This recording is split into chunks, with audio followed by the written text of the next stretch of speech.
motion, and we'll see if there are any changes or modifications to those minutes. This is Arlen. I'll recommend, I move to approve the minutes, excuse me. John Holden, I second. Very good, thank you. Any comments or corrections that anyone would like to put on the record? All right, hearing none, all those in favor of the motion say aye. Aye. Aye. Aye. Also aye. Aye. Any opposed? Say nay. Very good, thank you. We have minutes approved, and move on to our substitute, if you will, for our public meeting, or for our call to the audience. In this case, we've solicited members of the public who would like to make comments about things that are pertinent to this agenda or not through the public portal. And we have received one today that refers to today's meeting, and I will read that to you. This is from Dr. Satish Hiremath, former Oro Valley mayor and former chair of the RTA board. Dear RTA CAC members, I wholly agree with Cy Shore's May 9, 2021 op-ed. We can celebrate our successes as a community and build on regional collaboration. It's about embracing the good in our community instead of trying to divide us simply for the sake of parochialism. I was disappointed and quite disheartened to read Tim Steller's opinion regarding the Regional Transportation Authority, an independent regional body governed by local, county, tribal, and state leaders. The RTA's regional transportation plan and half-cent sales tax to fund the projects were both voter approved. So is he really suggesting the RTA should completely disregard the wishes of the voters? I hope not, and here's why. RTA projects were selected and voted on as regional projects. Getting there was not easy. Before the RTA board was formed, population-based veto power existed for larger jurisdictions. Ironically, then Tucson Mayor Bob Walkup and former Pima County Board Supervisor Ramon Valadez had the courage and wisdom to relinquish the veto power, realizing all jurisdictions should have an equal vote to achieve regional goals. The RTA made remarkable strides from 2010 to 2018. Some would argue that the RTA singularly made a significant impact on the survival of the Metro Tucson economy during the Great Recession. Both direct construction jobs and indirect jobs were created, thereby bringing a source of employment and income that many didn't have at that time. Additionally, numerous projects were completed. In short, the RTA was delivering on its promises. In fact, over the past 15 years, the RTA has infused more than $1.3 billion into the regional economy. To address another point, putting funds toward local needs was never the intent of the 2006 voter-approved plan. Based on legal and technical input, the RTA board decided that local needs and maintenance would remain the responsibility of each jurisdiction. Clearly, funding for local needs is a challenge for everyone today. However, thinking that the RTA rules should be changed because local jurisdictions are struggling with revenue is not the solution. The responsibility currently falls on local elected officials to figure out where local revenue should be allocated for local needs. Over the past decade, Oro Valley, Marana, and Sahuarita have all been growth centers that support the city of Tucson and have given our region an identity nationwide to people looking for a great place to live. The idea of not investing in these communities and focusing solely on the city of Tucson would be short-sighted. After all, traffic from our respective communities flows back and forth. Having a strong regional transportation system, including roadways, transit, safety, bike and pedestrian improvements to support all of our communities is critical to our overall economic success. The RTA is functioning as intended, and funds in the 2006 plan are spent on the voters' wishes as confirmed by an independent state audit. By law, the RTA is only responsible to prioritize and spend funds on the voter-approved elements of the RTA projects. Similarly, efforts to develop a new regional plan have been transparent, and extensive public outreach is expected once a new draft plan is ready. This is to ensure that many years from now, no one can attempt to argue they didn't know what they were voting on. At the board level, continued regional unity, trust, and respect is what is needed for members to receive regional support for working through their respective financial issues. In 2017, each PAG RTA member jurisdiction pledged that no matter what their individual circumstances may be, each jurisdiction would adhere to the greater good and support one another. While the unity resolution may have been signed by the elected mayors, county board supervisor, and tribal leaders at that time, the intent was to pledge each jurisdiction's ongoing commitment of working together. Mayor Ed Honey's statement, "The mission is to focus on regional issues collaboratively for the benefit of the entire region," is spot on. In simpler terms, united we stand, divided we fall. Signed by Dr. Satish Hiremath. All right. Thank you to Dr. Hiremath for submitting that, and encourage the public who may be wishing to address the CAC to take advantage of that through our portal. All right, the next item on our agenda is Excuse me, legislative. Tom, it's Roger. Roger, yes. Would it be possible to have that reproduced and circulated to the members of the committee? Yeah, thank you, Roger. I'm sorry, I neglected to say that that will be posted on the committee's website. Thank you. As will any other, whether they're read or not read at the meeting, they'll be posted there. Thanks for reminding me of that. All right, we'll move on to item 4 on our agenda, a legislative update on the federal transportation bill.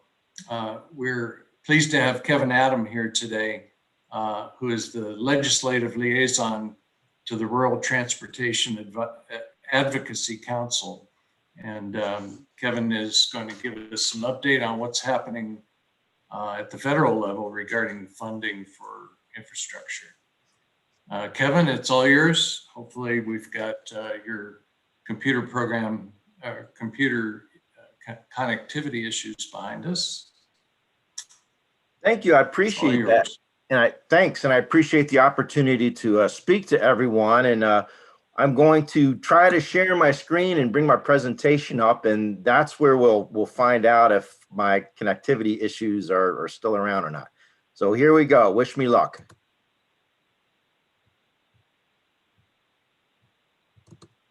Okay, can everybody see the screen? Yes, we can.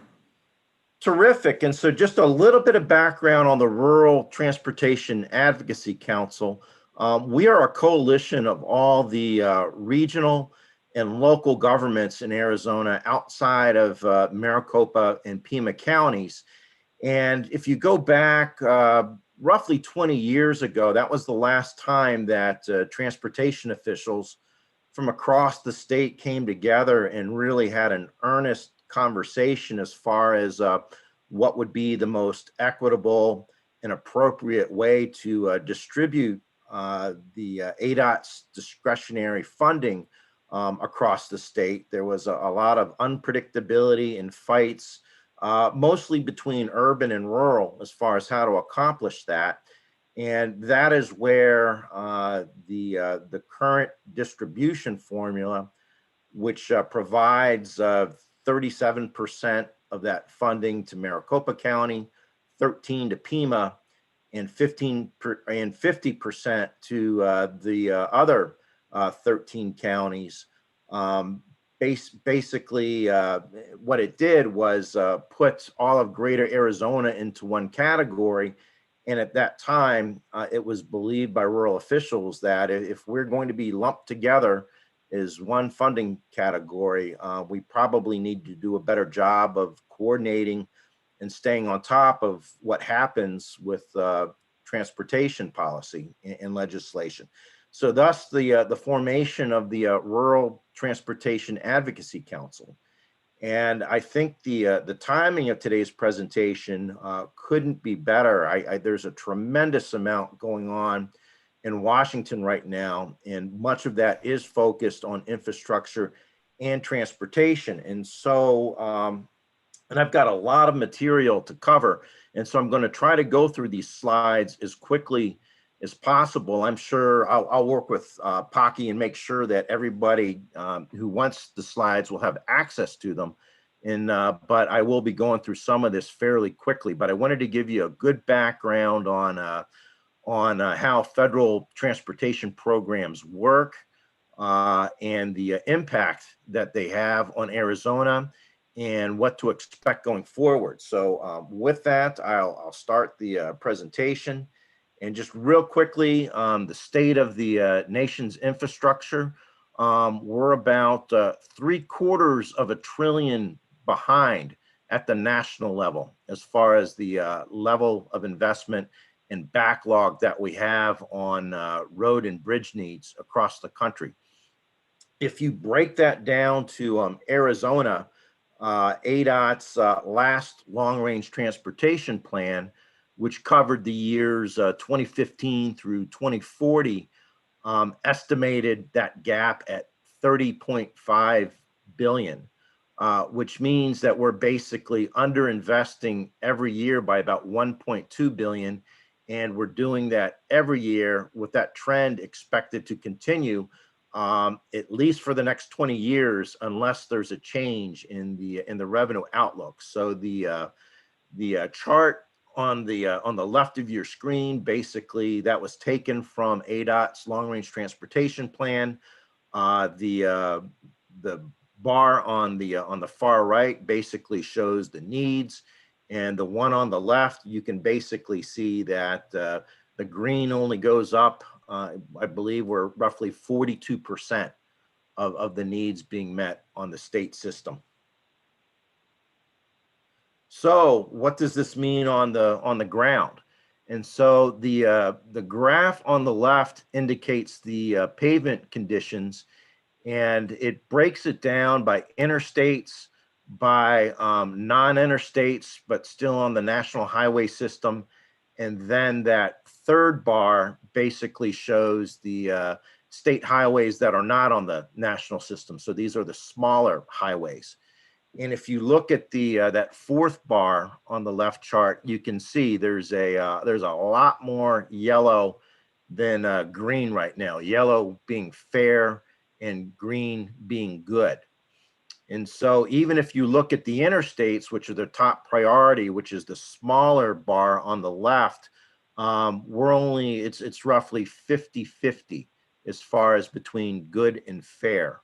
And if you're looking at the total, which is the fourth bar, we're well over 2/3 in fair condition.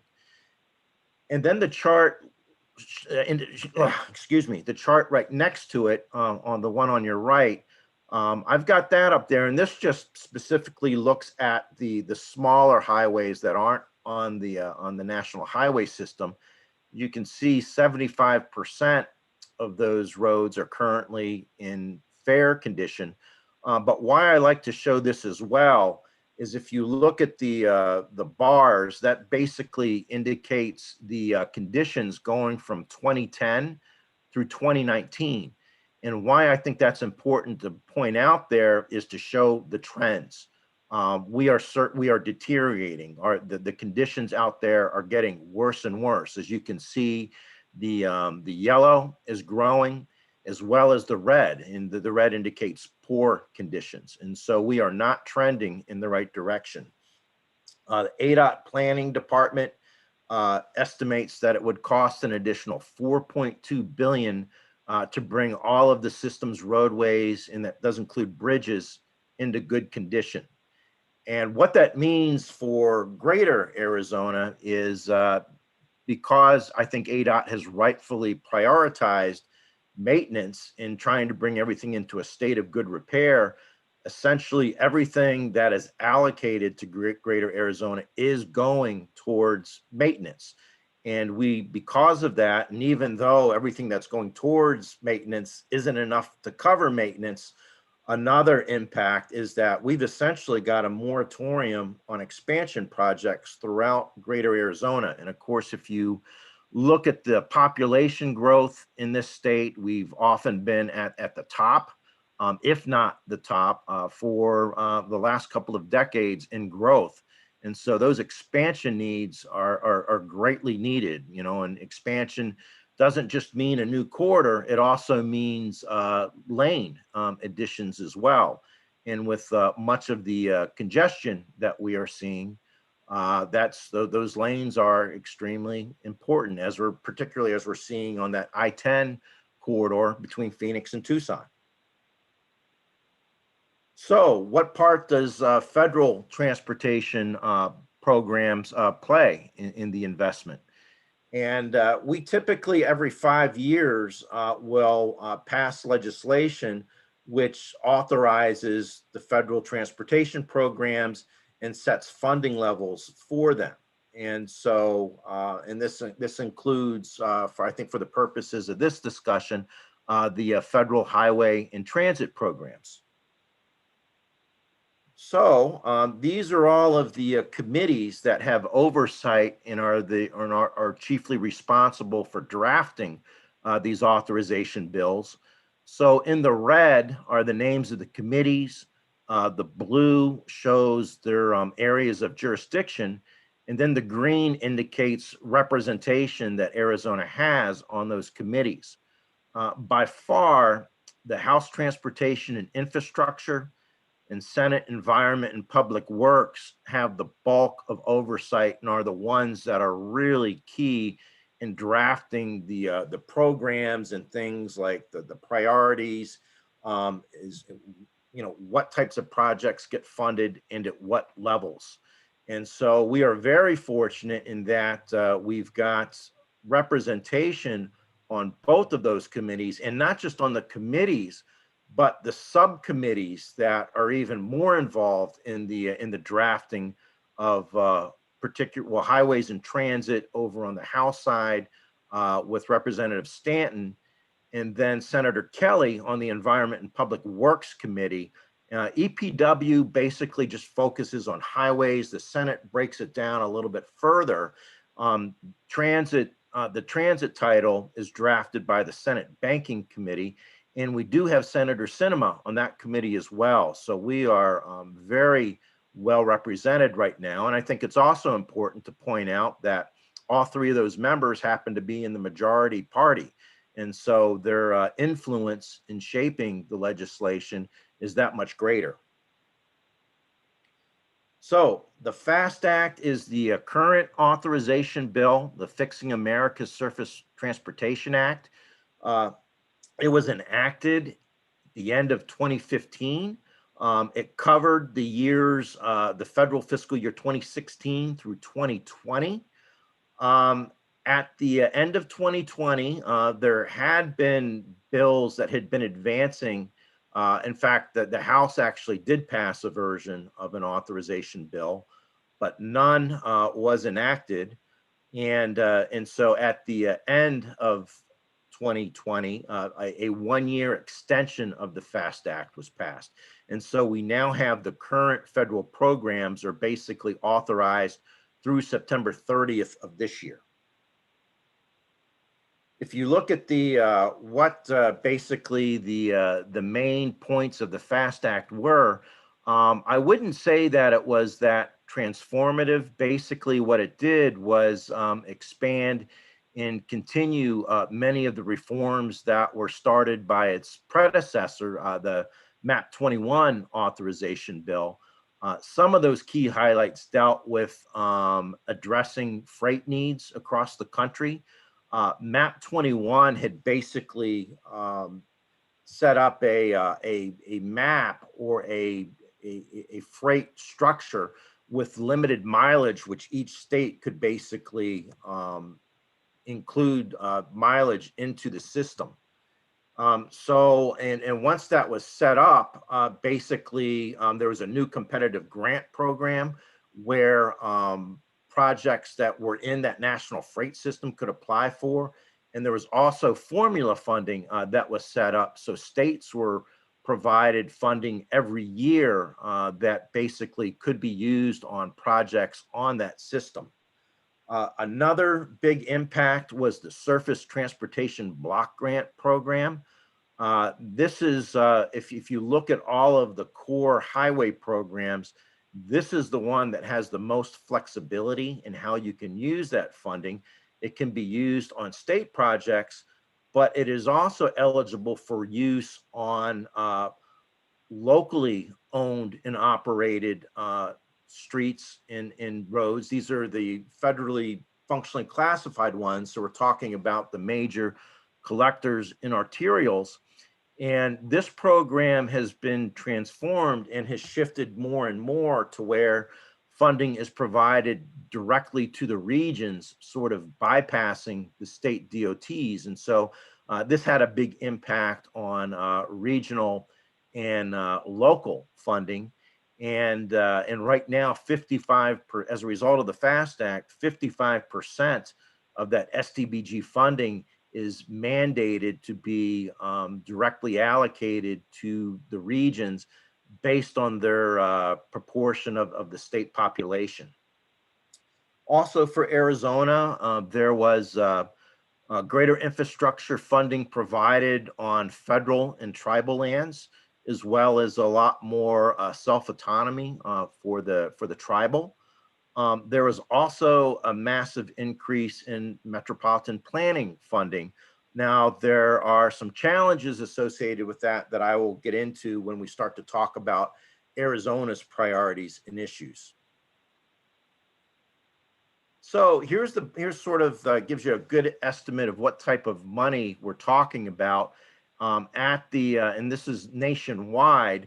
The chart on the left basically shows the funding that's provided through the federal highways. If you go back to 2015, that was 40.3 billion. By 2020, that increased to 46.4.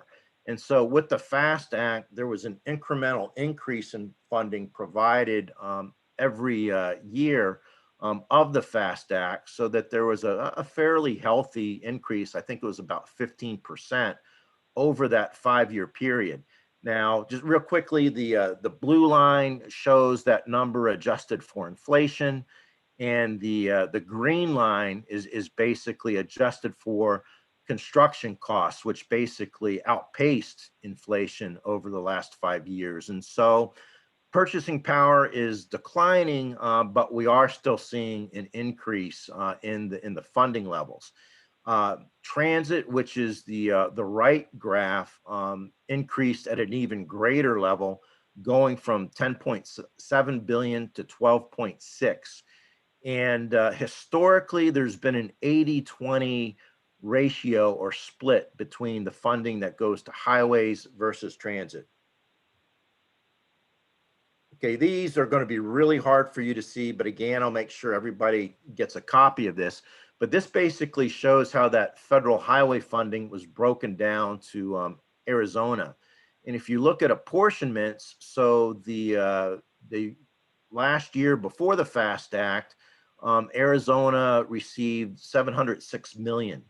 By 2020, that went up to 810 million. So pretty healthy increase over the last 5 years. This second chart basically shows the amounts that were provided in the current year, 2021, which is that 1-year extension. And why I include this is it also breaks it down by what we receive from in each of the core programs. And so that National Highway Performance Program, which is the far left chart, is where the bulk of the funding goes. And this is essentially the primary funding source that we have for construction activity on the state system. The second largest one is that STBG program, which I talked about a little bit earlier, where over half of that is now directed to the regions for local projects. And just to give you sort of an appreciation of how important this federal funding is, I used FY20 as the example. And if you look at the top, that 810 million is what Arizona receives for the highways from the federal government. You compare that to the state highway fund, which is ADOT's portion of the funding that it is able to use on the state system. It's 605. And that's actually a little misleading, because the state highway fund portion is what pays the ADOT operational costs. You know, that's an agency of, I believe, about 5,000 staff. So you look at the operating costs, and I believe that eats up about 2/3 of that state highway fund chunk. Also, we can't use the federal funding for debt financing on the bonds. So that also comes out of the state highway fund portion. So that 810 million in federal highway aid is really what you're seeing go into the pavement out there. And then with the transit, 132.8 million in FY20.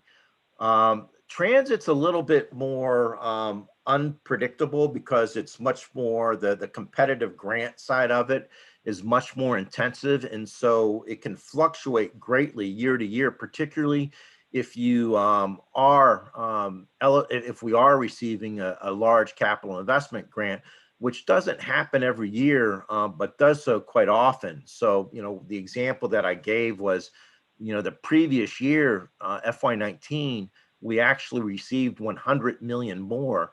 And that was because of the South Central light rail expansion in Phoenix, which was 100 million.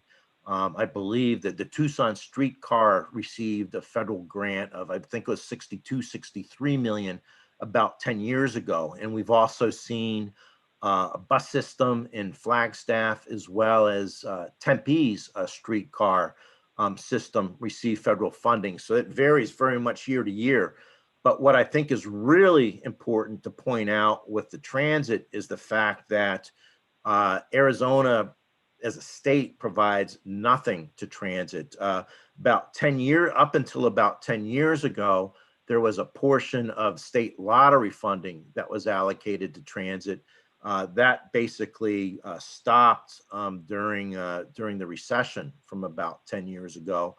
So we're one of the few states in the nation that doesn't provide transit funding, which means that federal funding is that much more important. And as a state, we are that much more dependent on that federal funding for our transit systems.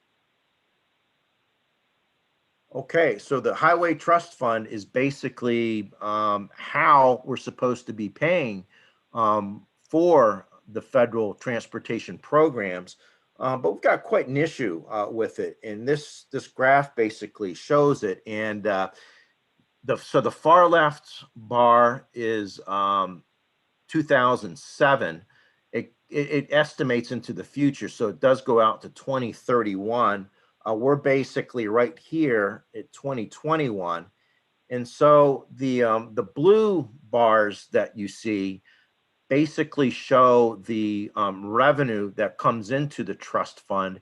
And these are the permanent recurring revenue streams, which I think roughly 95% of that is the federal gas tax. We receive smaller portions from the larger commercial truck taxes, as well as the tires on those. But the federal gas taxes are the bulk of the funding that's permanent. So the blue basically shows the incoming revenue from those streams. The red line above it shows the annual expenditures. So as you can see, for roughly the last 12 years, the revenue coming into the fund is not enough to cover the expenses. So we're only covering roughly about 2/3 of the expenses with the gas tax. And so if you look at these bars further, you can see some green extensions to many of them. And this is basically one-time funding that Congress has had to cobble together to transfer into the trust fund to keep it solvent. And we've been relying on that more and more over the last decade. You can see at the end of in December for 21, there was some additional funding added to the fund, which should at least get us through the rest of this fiscal year, with the hope being that there'll be an authorization in time, and that authorization bill will provide for adequate revenue for the fund going forward. But this is a big challenge for federal programs. So with that, let's get to the present. So right now, President Biden has announced his infrastructure priorities for the first term, and not just the first term, but this first year. So it's right at the top of the list. It came out with a $2.3 trillion plan where that funding would be invested over 8 years.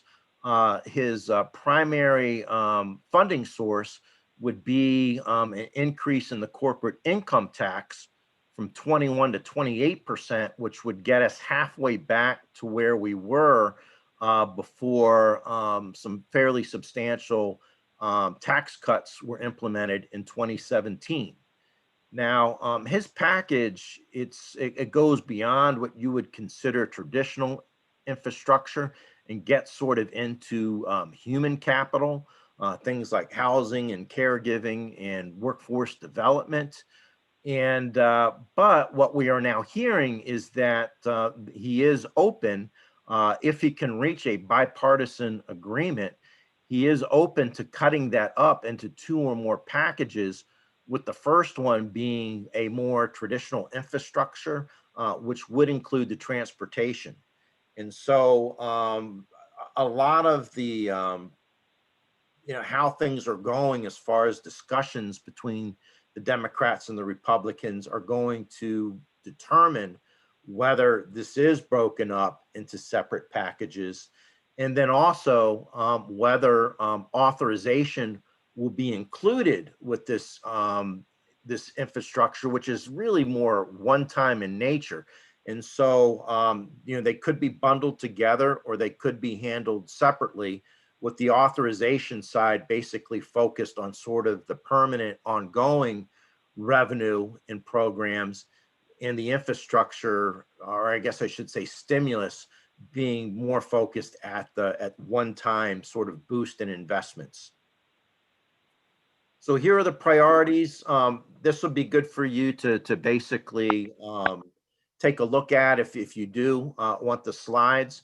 But state of good repair. So as far as on the highway and road side, I think this is great, and I think it's consistent with Arizona's priority of getting everything back into a state of good condition. For the highways and roads, safety is also a big priority, although safety transcends into transit and rail and aviation as well. Rail, of course, the president's nickname for a long time was Amtrak Joe. He's very supportive of rail. He's proposed $80 billion in investment on the passenger, predominantly on the passenger rail side. So this would be shoring up Amtrak in that northeastern corridor of the United States. But Amtrak has indicated if they receive the full amount that is being recommended here, that there would be an expansion of routes across the country. Climate is going to be another, or it is a big priority of the administration. Now, much of that is directed at the manufacturers of vehicles, but a lot of it ties into the infrastructure as well, such as the number of electric charging stations that are out there. And this also gets into infrastructure resiliency and its ability to stand up to natural climate events like the dust storms and forest fires and flooding along the coast. Another area, and this is relatively new, is racial equity. And if you can look in this a little closer, there's 25 billion that the president has proposed for racial equity programs. And this is fairly new, but if you go back to the end of the Obama administration, his last transportation secretary, Anthony Fox, had been the mayor of Charlotte. And growing up in Charlotte, he had talked about how when the interstate and highway systems were built through the cities, how they had basically not only displaced many communities, and much of those were minority communities. Those highways and interstates often set up also physical barriers so that it was much more difficult to move across one side of the interstate or highway to the other, complicating walking, biking, but as well as sort of those local, the ability to move around locally within those cities. And so so now the Biden administration has made that a priority. Hasn't quite yet manifested itself. I'm very curious to see what type of projects are going to come out of this initiative.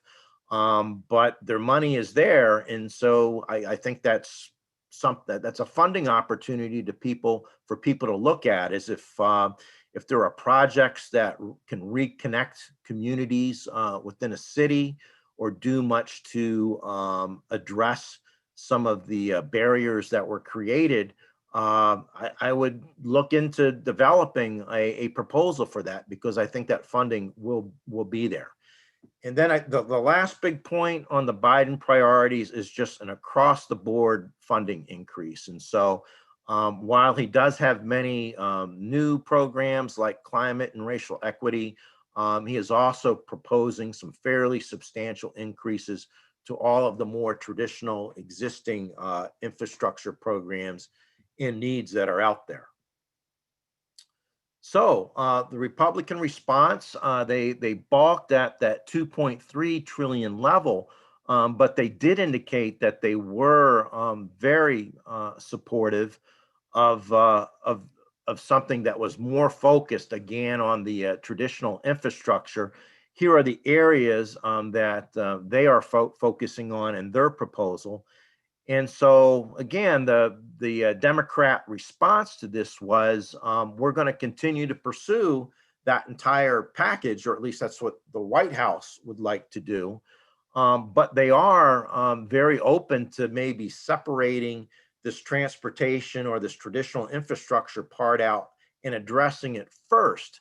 And so it is not anchored down by the fighting over the remaining part of it. And so from a perspective of sort of the outlook for transportation funding, we've been in a lot worse places than we are right now. It looks like both sides are trying to basically get something done, and it is also at the top or near the top of the agenda in Washington right now.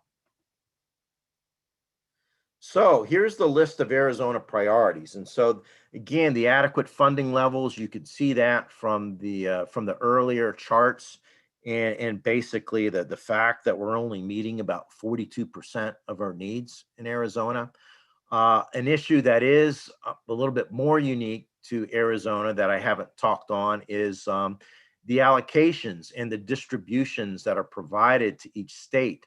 The data that feeds into the formulas for most of the major funding categories hasn't been updated in over 20 years.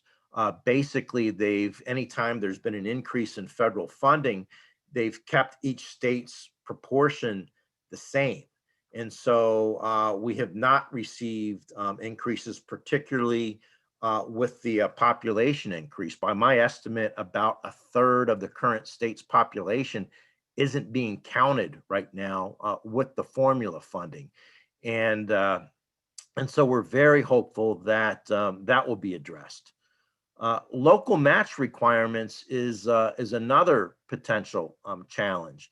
The typical federal ratio is 80% federal, 20 local. Because of the amount of public land that we have in Arizona, our match is even less. Ours is only 5.7%, but even with it being that low, with the amount of state-generated funding that ADOT currently has, they're able to satisfy the match requirement for all of the federal funding that we're available for, but not by a lot. And so if we did see a massive increase in available federal funding, there's going to be still some concern over our ability to take advantage of all of it based on the state revenue that we have. State of good repair, again, getting back to the maintenance and safety as well, particularly our rural roads are some of the most deadliest in the country. We talked about transit and the fact that that federal funding, because there is no state transit funding, that federal transit funding is extremely important to us. And then other issues to look at, if there is this massive influx in revenue, what is the market response going to be? What can the contractors, the construction companies, how much additional work can they handle? If this becomes a bidders market, what's that going to do to costs? If there's more work than there are companies to handle it. And then earmarking, just real quickly, this is something that went away for over a decade. It's actually been phased out over 20 years, but it is coming back. And this is where members of Congress are specifically able to put specific projects into legislation back in Washington. And so this is going to possibly or potentially require locals and regions to work with congressmen on particular projects. This is also occurring at the state level right now as well with the surplus state revenue that we have. We see members of the state legislature earmarking specific projects into the state budget. We're fully anticipating that to occur when they are able to agree to a budget this year. And so with that, again, I know I threw a lot at you, but yeah, there's definitely there's a lot going on right now. And with that, happy to answer any questions. Thank you, Kevin. Appreciate it very much. I think we have time for a couple of questions.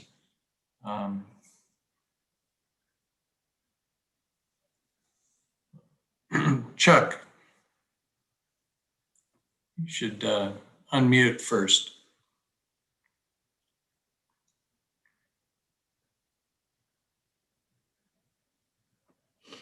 Sorry, Chuck, even though it looked like you unmuted, we can't hear you.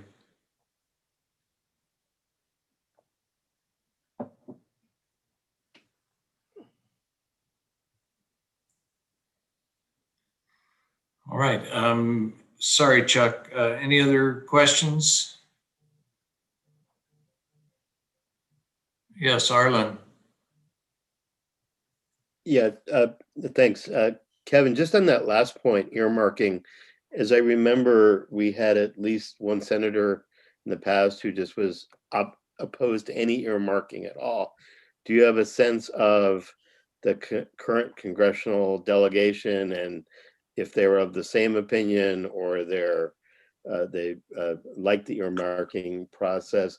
And also, because I couldn't read in a second question, I couldn't read the slides fast enough. The administration proposal for roads and bridges, I saw the Republican proposal was $299 billion, and I couldn't remember how that compared to what was being proposed in the other. Okay, and I don't know what that included. Okay, and it's actually nobody knows at that point. But I'll answer your first question, and that is that it was pork barrel spending was Senator McCain's, basically that was his mantra. That's what he was known for most of his career in the Senate.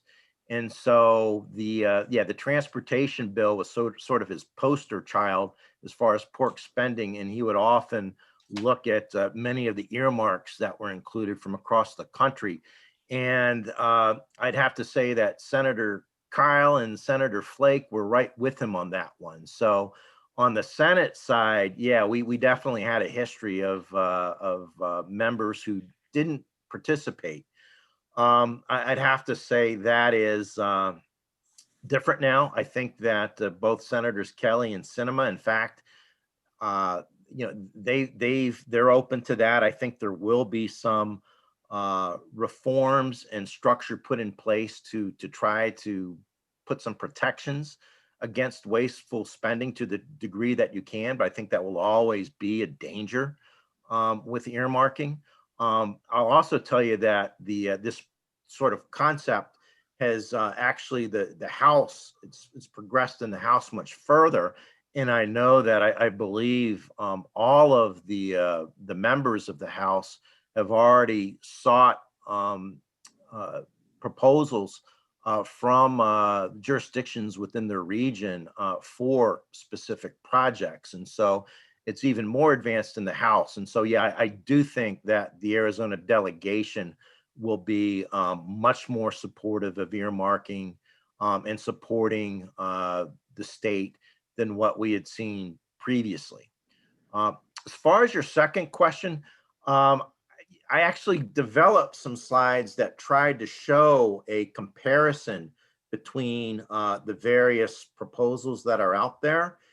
And it's very, very difficult to do because, right now there's question marks. Most people believe that what the Biden administration put forward is on top of authorization spending, whereas the Republican response is inclusive of it, yet they are open to also talking about an additional infrastructure package. And so it is very difficult to try to compare all of the proposals right now because it truly is an apples to orange comparison.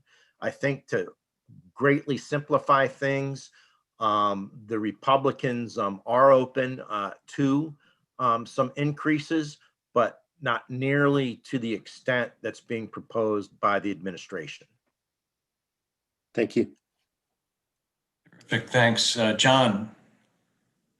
Yeah, just a quick question. Heard some reports over the weekend about the possibility of Amtrak upgrading, or reestablishing service through Arizona and possibly between Tucson and Phoenix.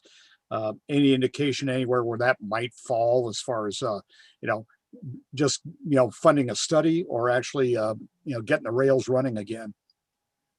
I think that's going to greatly depend on how successful the president is with his proposal. Again, he's put in 80 billion for rail.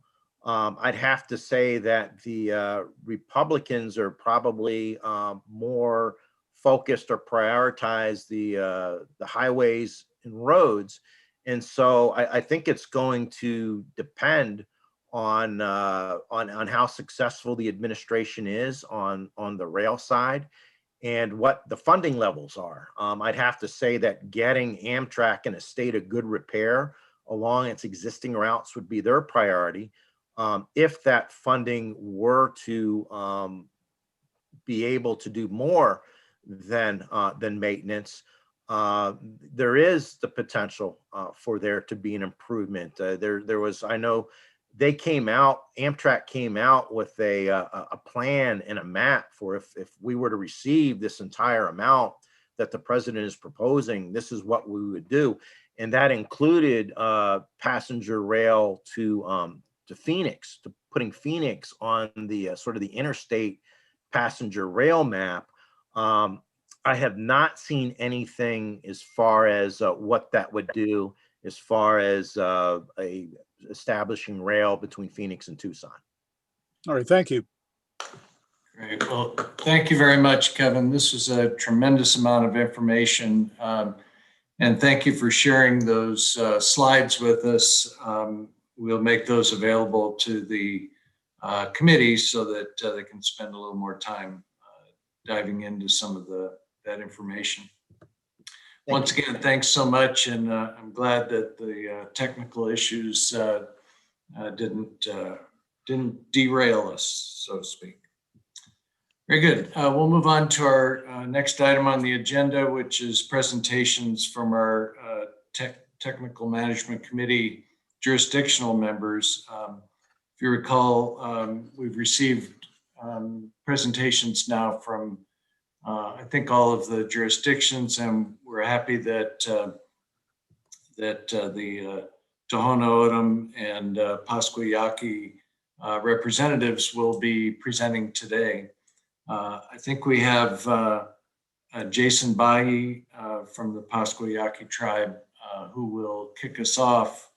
I see on our agenda that Artemio Hoyos is included in that, but I didn't see that he was signed in. So not knowing anything more about who's going to present, I'll ask Jason if he wants to kick us off.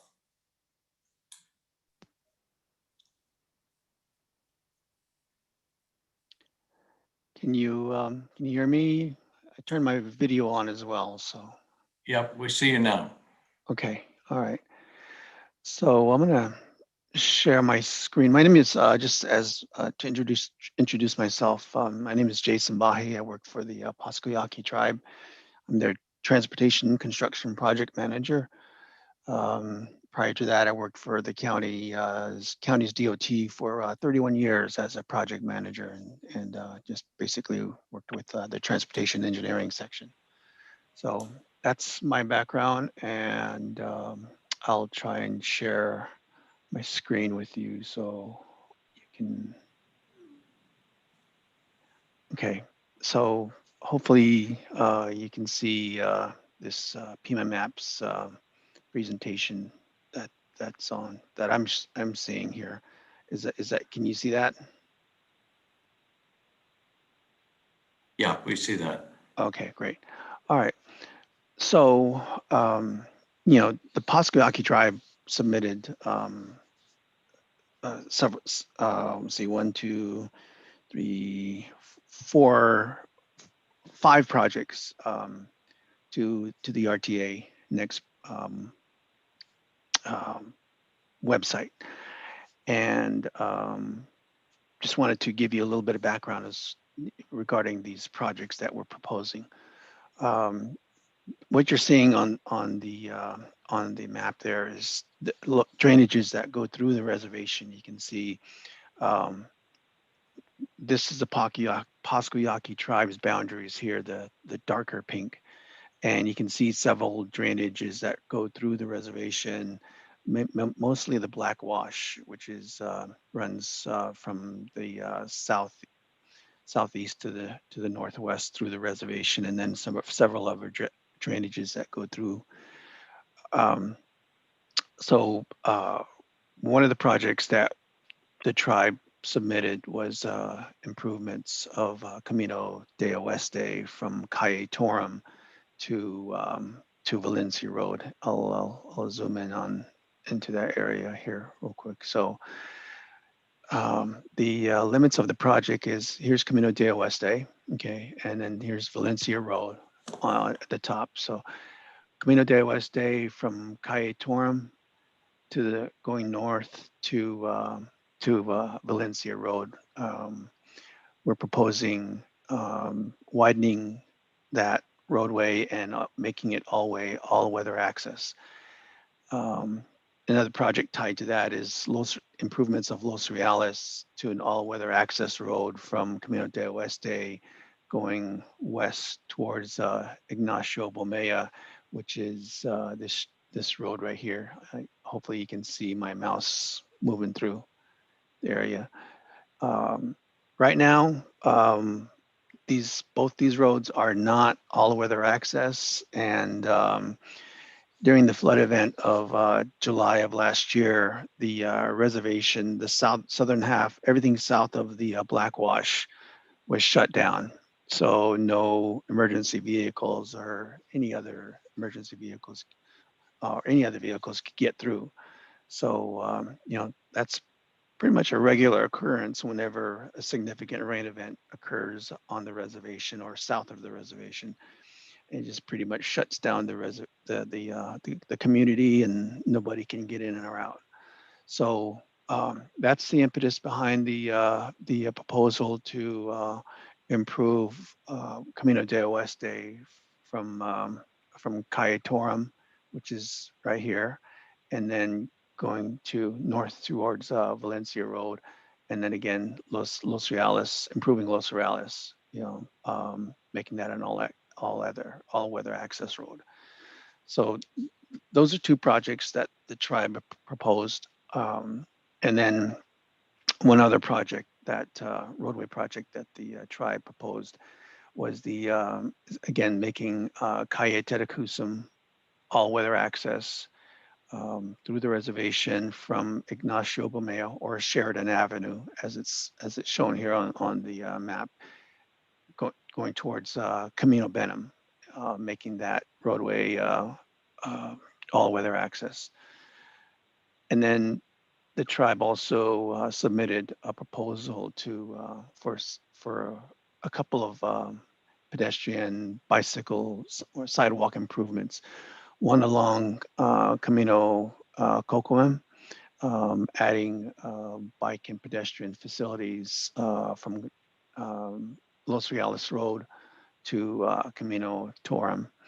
And then the other bike ped improvement project would be along Camino Podum, starting at Calle Tedecusam and then terminating at Calle Torum.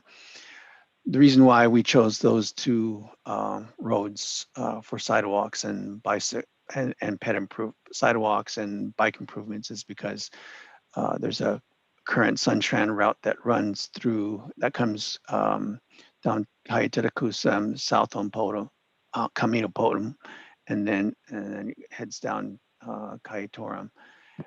So that those bike and ped improvements would help as far as pedestrians and bicyclists in the community get in and around the reservation a lot easier and a lot safer.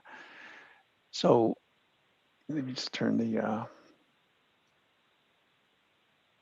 ortho image on real quick, and just to show you the different areas where the tribe has facilities. This area right here, where my mouse is, this is the administration building, and then along Camino Torum, Calle Torum, I'm sorry.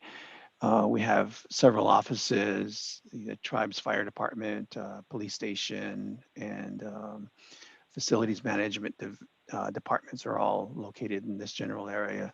And then further west, we have the tribe's recreation facilities. This is the recreation center here. And then along Calle Torum, this lot here is the tribe has proposed developing an educational facility, like schools and preschools and other education related facilities, which is why we propose to make Calle Tedecusam and Los Reales all-weather access, so that kids can get to and from school without having to drive through flooded washes. So that just wanted to show one more thing regarding the tribe's proposal for Camino de Oeste and Los Reales. We have a set of plans in hand for improving Camino de Oeste from Calle Torum, which is here and then going north towards Los Reales. And then these same plans also have improvements for Los Reales from Camino de Oeste heading west towards Ignacio Bomea. So we do have plans in place for those improvements. So let me minimize that real quick. So those are the projects that the tribe has put forth, and hopefully the committee can if they have more questions, they can direct those. You can ask those right now if you have any questions regarding those projects. Very good. Thanks, Jason. Appreciate it. Any questions? I see Arlen has his hand up. Yeah, Jason, thank you. I just want a clarification. I know that this whole area is subject to a great deal of flooding in bad times. The way you've described this, do these road improvements with the associated, I assume, associated flood control to bring water under the roads or under the bridges, does that resolve the flooding for the greater community, or does it resolve some of the flooding? And what's the area if we're talking some of the area? We do have flooding throughout the reservation, obviously. What these improvements would do is make the, especially Camino de Oeste, it calls for, I believe, a 6-barrel culvert to go right there underneath the intersection of Camino de Oeste and Los Reales. So I think that's the biggest issue right there is that that intersection there.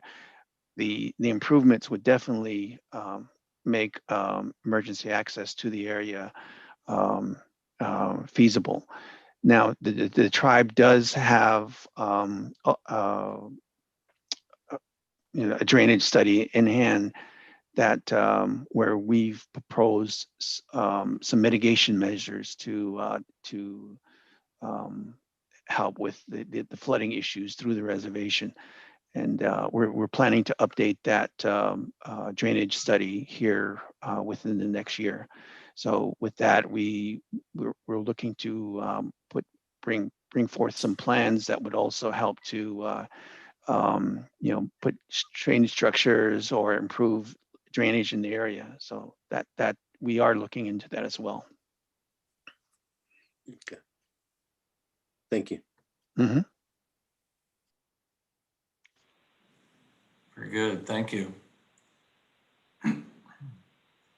Any other questions for Jason? All right, then. Thank you very much, Jason. Really appreciate your providing us this background information on the request that you had submitted previously. It's very helpful. Okay. I'll ask Paki if she'll introduce our next speaker. Thank you, Tom. And Jason, thank you so much for being the representative of Pascua Yaqui. I didn't get a chance to introduce you earlier, but we appreciate your time this morning. Our next Technical Management Committee representative will be Mr. Damascus Francisco. Mr. Francisco is currently the interim executive director of the Planning and Education Development for the Tohono O'odham Nation. So, Mr. Francisco, if you're ready to share your screen, we are looking forward to your presentation.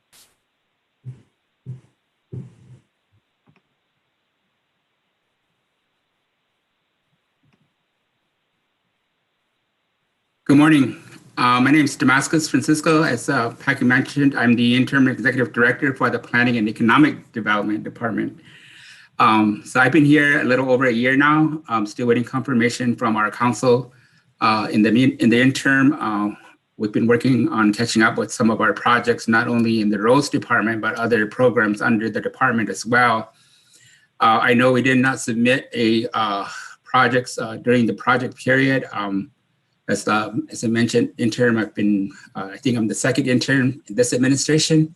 So there's been a lot of changes happening here within the department. However, I did not want to leave the impression that we don't have projects that we'd like to do under the RTA. So these are just two of the projects that have been pending for some time, and we thought we'd at least make a presentation known of our needs. So this first one is going to be fixed bus route stops on State Highway 86. This is the route for the Ajo stagecoach that comes in on a daily basis through our reservation, transporting people from Ajo and Y, Arizona, and throughout stops through the nation, picking up tribal members to shop or take care of business within the Tucson area, and then returning on the same day. I think a lot of also that utilize this service is our employees that live on the western side of the nation. Though I've seen the bus stop at various complexes, work complexes that pick up staff. So it serves a lot of people.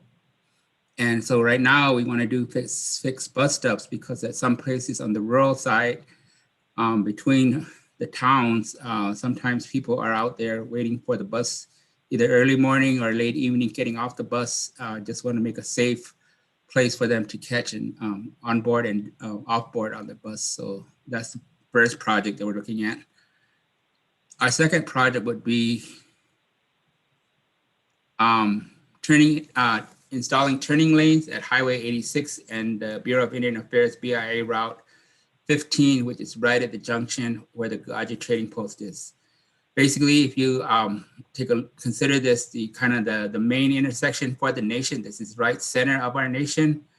The Highway 86, again, coming from Tucson to Y, also carries a lot of traffic from Tucson area to Puerto Peñasco to Rocky Point during spring break, other times, vacation season. We get a lot of traffic on this road, just on 86 alone, including heavy equipment, people transporting the large equipments to different projects.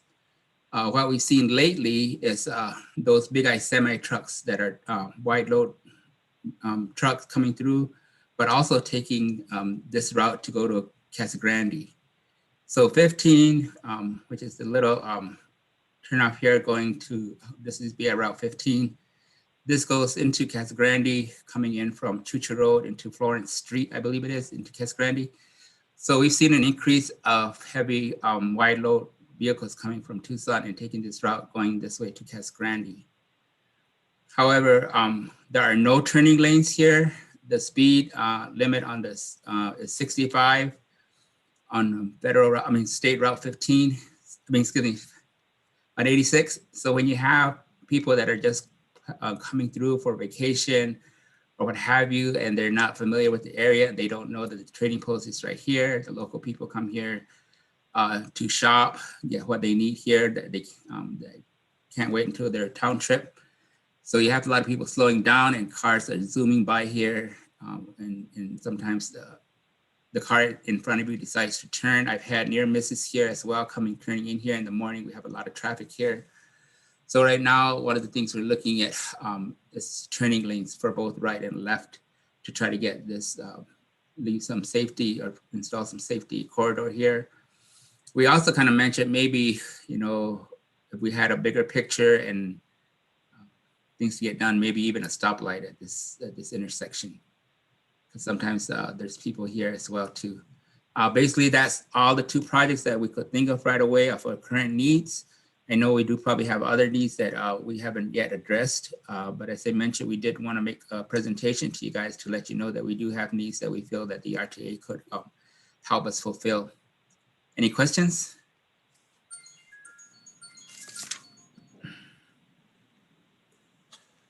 This is Roger. I have a question. Sure, thank you. Since you're requesting improvements to Arizona Highway 86, why is that not an ADOT responsibility? Well, as I mentioned, I'm new here. I'm just trying to find out where we do have ADOT working on this road right now. They're actually working on an improvement project here, and they did mention the possibility of turning lanes, but at the same time, we just don't want to leave any stone unturned for possible funding. Thank you.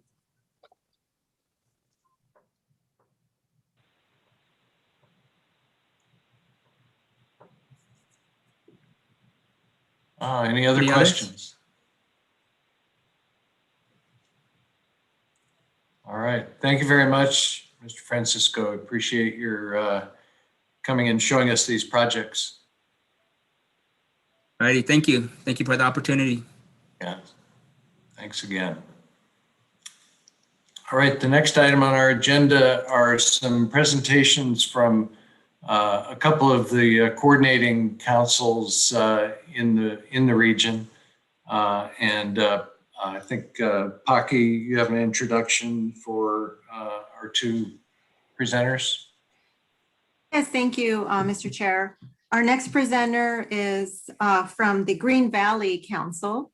Mr. Dick Roberts is currently the Vice President of the Green Valley Council, and he's also the chair of the Traffic and Arroyos Committee. Mr. Roberts has been there as long as I've been in the transportation arena. So he's been there a long time and a great advocate for the Green Valley community. So Mr. Roberts, if you're able to share your screen. Thank you. And I think Crystal's going to help me here. Okay, thank you, Crystal. First of all, Mr. Chair and members of the committee, thank you for putting me on the agenda today to present the transportation connectivity for Southern Pima County. Again, as Paki mentioned, my name is Dick Roberts and I'm Vice President of the Council. And I was a member of the original RTA CAC committee from 2004 to 2006, and then another 10 years on the CART committee. As I look down and see the members today, I see a few of you that were with me way back when. So thank you. And I see Tom Bush there, and Tom and I had been friends for a lot of years, talking back and forth. So what I'd like to present today is just an overall plan that we've come up with in Green Valley.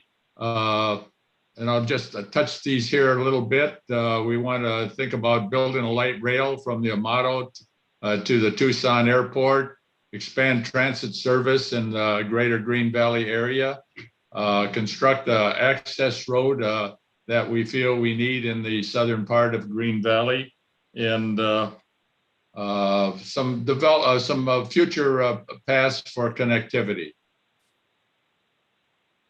Okay, Crystal, I'm hitting my down button.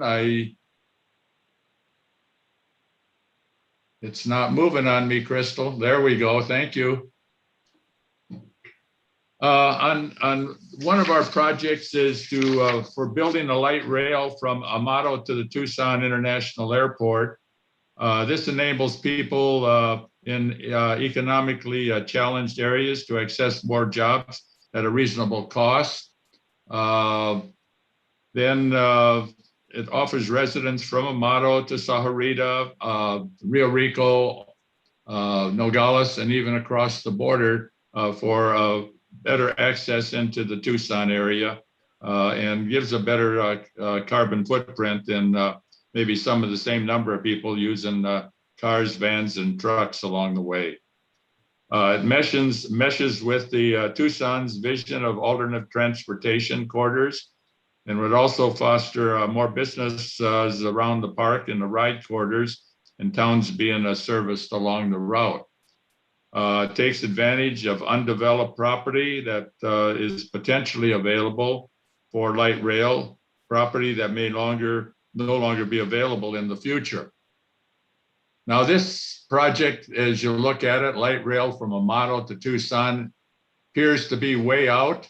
But on the original CAC committee, when somebody brought up the idea of light rail in Tucson, it received a lot of laughs until the director of transportation for Tucson at that time, I think his name was Jim Glock, if I recall. And Jim gave us a lot of good reasons why we should have light rail in Tucson. And the committee jumped on top of it. And well, as you know, we have it there now. So this is just something that we would like to see in the future. We think that it would be a good opportunity to bring more business, more people, and into the Tucson area on a more of a, like I say, a carbon footprint than having people using cars, vans, and trucks. Eventually, with more traffic, I-19 is probably going to have to be expanded. They're talking eventually out there of having more lanes, which means more cars. And we really feel this would be a great economic benefit for the area. So if we could go down to the, let's see if I can get that next screen down. Crystal, thank you. We'd like to see some expanded transit service in the greater Green Valley area. We right now, we need to provide evening services for community events, performances for the Community Arts Center here in Green Valley recreation venues.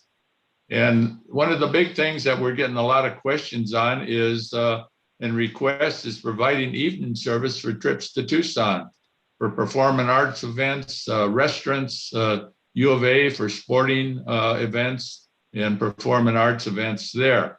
A lot of time we can get into Tucson, but when these events are over, we have no way to get back home. So we really need some additional evening services. And then, of course, expanded service to the airport. Right now, we can go catch some of the Suntran and Sun Shuttle that we have going into Tucson. But again, the schedules don't always meet the departure and arrival of the airplanes coming in and out of TIA. So we think that would help the Green Valley area and also the Green Valley Sahuarita area to some of these events. Try it for next one. As Green Valley is expanded to the south along the De La Canoa, we've got a new county ballpark down there, softball fields. We have the GVR has pickleball courts. More building is going in on De La Canoa. And right now the access to that is Continental Road to White House Canyon Road to Camino de la Canoa. And what we would like to think about is a road that goes across from the southern part of De La Canoa over to the Abrego area. This connects into the Santa Cruz Valley Regional Hospital, and of course the county's historic Canoa Park, Canoa Ranch rather, and other parks along the way. So we think that if this would relieve traffic on White House Canyon Road. We have a lot more traffic out there now with the Continental School and Madera Canyon Reserve. There will be a new, along White House Canyon Road in De La Canoa, there will be a new church going in there probably within the next 5-6 years. And at that intersection, which is going to bring more traffic to the area. And again, road cutting across, probably some challenges going across there. We have a railroad track, and of course we have the river, but it's something that I think we'd like to look into and see considered. Next slide. Of course, we're always looking for multi-use trails. Our bikes committees always looking for additional routes to tie in for the existing routes. It looks possibly like El Tour de Tucson is going to be on the next route, going to be coming down through the middle of Green Valley. We would like to see bike paths along White House Canyon Road out to Madera Canyon, along the frontage road to the county line, along Mission Road and West Frontage Road. Excuse me. And then we have Continental Road, Duval Mine Road, and a number of these other roads along the way there for bicycle paths. And more of this is connectivity for the bicycle paths we have, hopefully connecting into more bicycle paths coming in out of Tucson, and making some of these trails just a little bit longer for the bicycle crowd. So these are some of the areas we'd like to look into for the RTA next. Thank you for giving us a chance for our presentation. We have a person on our committee, on your committee there. I keep saying my committee because it's a long time there, but that's Chuck Dorr. Chuck was instrumental in putting this presentation together.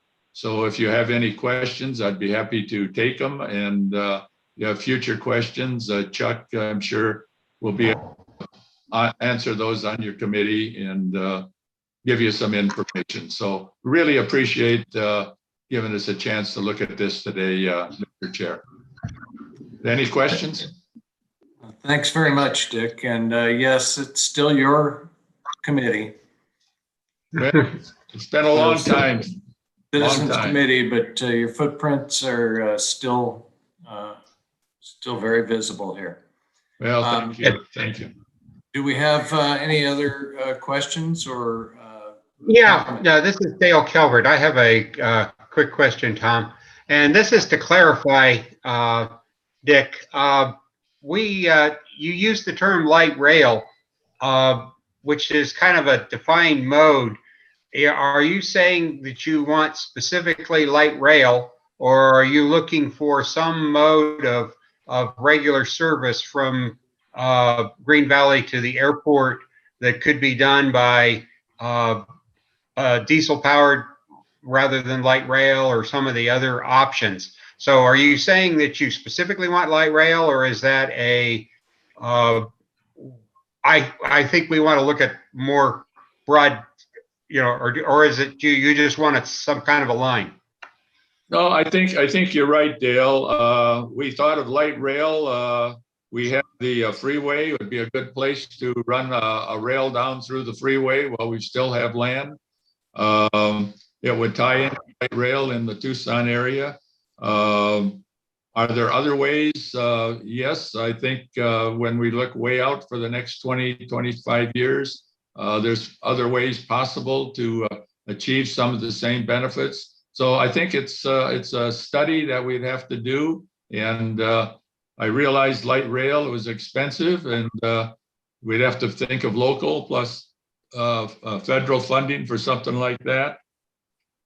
So, but we've got a lot of going on down in the south and all the way coming up from Mexico. And I think we have to find some better way to get all of these people in the future into the Tucson area, which is beneficial for the Tucson area. Yeah, Dick, that was a similar question that I had. I know there are existing rail tracks, heavy rail in that area, and whether something could coexist on that line or not was a question I had. I don't know whether you know or not, but I think it may be something worth looking at as well. Well, no, I agree, Tom, that all of this is worth looking into, and like maybe Dale suggested, is how do we get people in the future from down south into the Tucson area, and even up. We've heard some rumbles about possible connecting on Suntran from the airport, maybe out to along Oracle, out to the Tucson Mall, eventually in the future, and maybe this would all tie in eventually. Very good, thanks. Arlen. Yeah, thanks. Dale, I was looking at I pulled up a map just to see where Camino de la Canoa came through, and it looks like in addition to the railroad and the river, there's subdivisions and a golf course, and I'm trying to figure out where this would come across. Is it coming across between the subdivision and the hospital to get to I-19, or is that has that been worked through in terms of what your thought was? Well, right now, there is a gap in that area by the orchards that would come through the orchards. And there is a gap in there, and it could possibly be brought along through there. There's a number of places where it could cross. What's the best way to cross the railroad in the river? Is it in that specific spot, maybe a little further south, maybe a little further north, but probably not much north, but maybe a little further south. So it's just a matter of, we're saying we need to connect the southern part of the community, be it De La Canoa, with the rest of the community.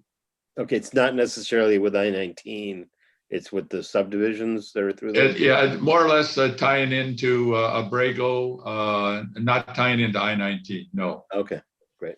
Thank you. Ted Maxwell. Yes, Mr. Roberts, I guess, obviously something like the light rail is a pretty significant project. So, and we're not sure when this is going to go, the RTA is going to go to the voters and for sure. And so I guess my question is, are there any plans down in the community to take a further look or a further study and try to in some way define what the request or the idea might be? Well, as you know, Green Valley is not incorporated. Right. So we'd have to work with Pima County. We have the traffic committee here. We do look into all of these, but we have to go back to the county and to ADOT on the tie-ins. We have a monthly meeting with PCDOT and ADOT, and in fact, one with this next Wednesday. So we talk about all these situations. Here's what we would like. Here's what we can do. Here's the future. Different things we can look at here. But I wish we could start building ourselves down here, but we have a rough time just getting our roads fixed. So it's the future. We've got people that would certainly be on a committee to look into all of these further. And like I say, light rail or some movement from down here to tie into the Tucson system is something we're really looking for. Thank you. Thank you.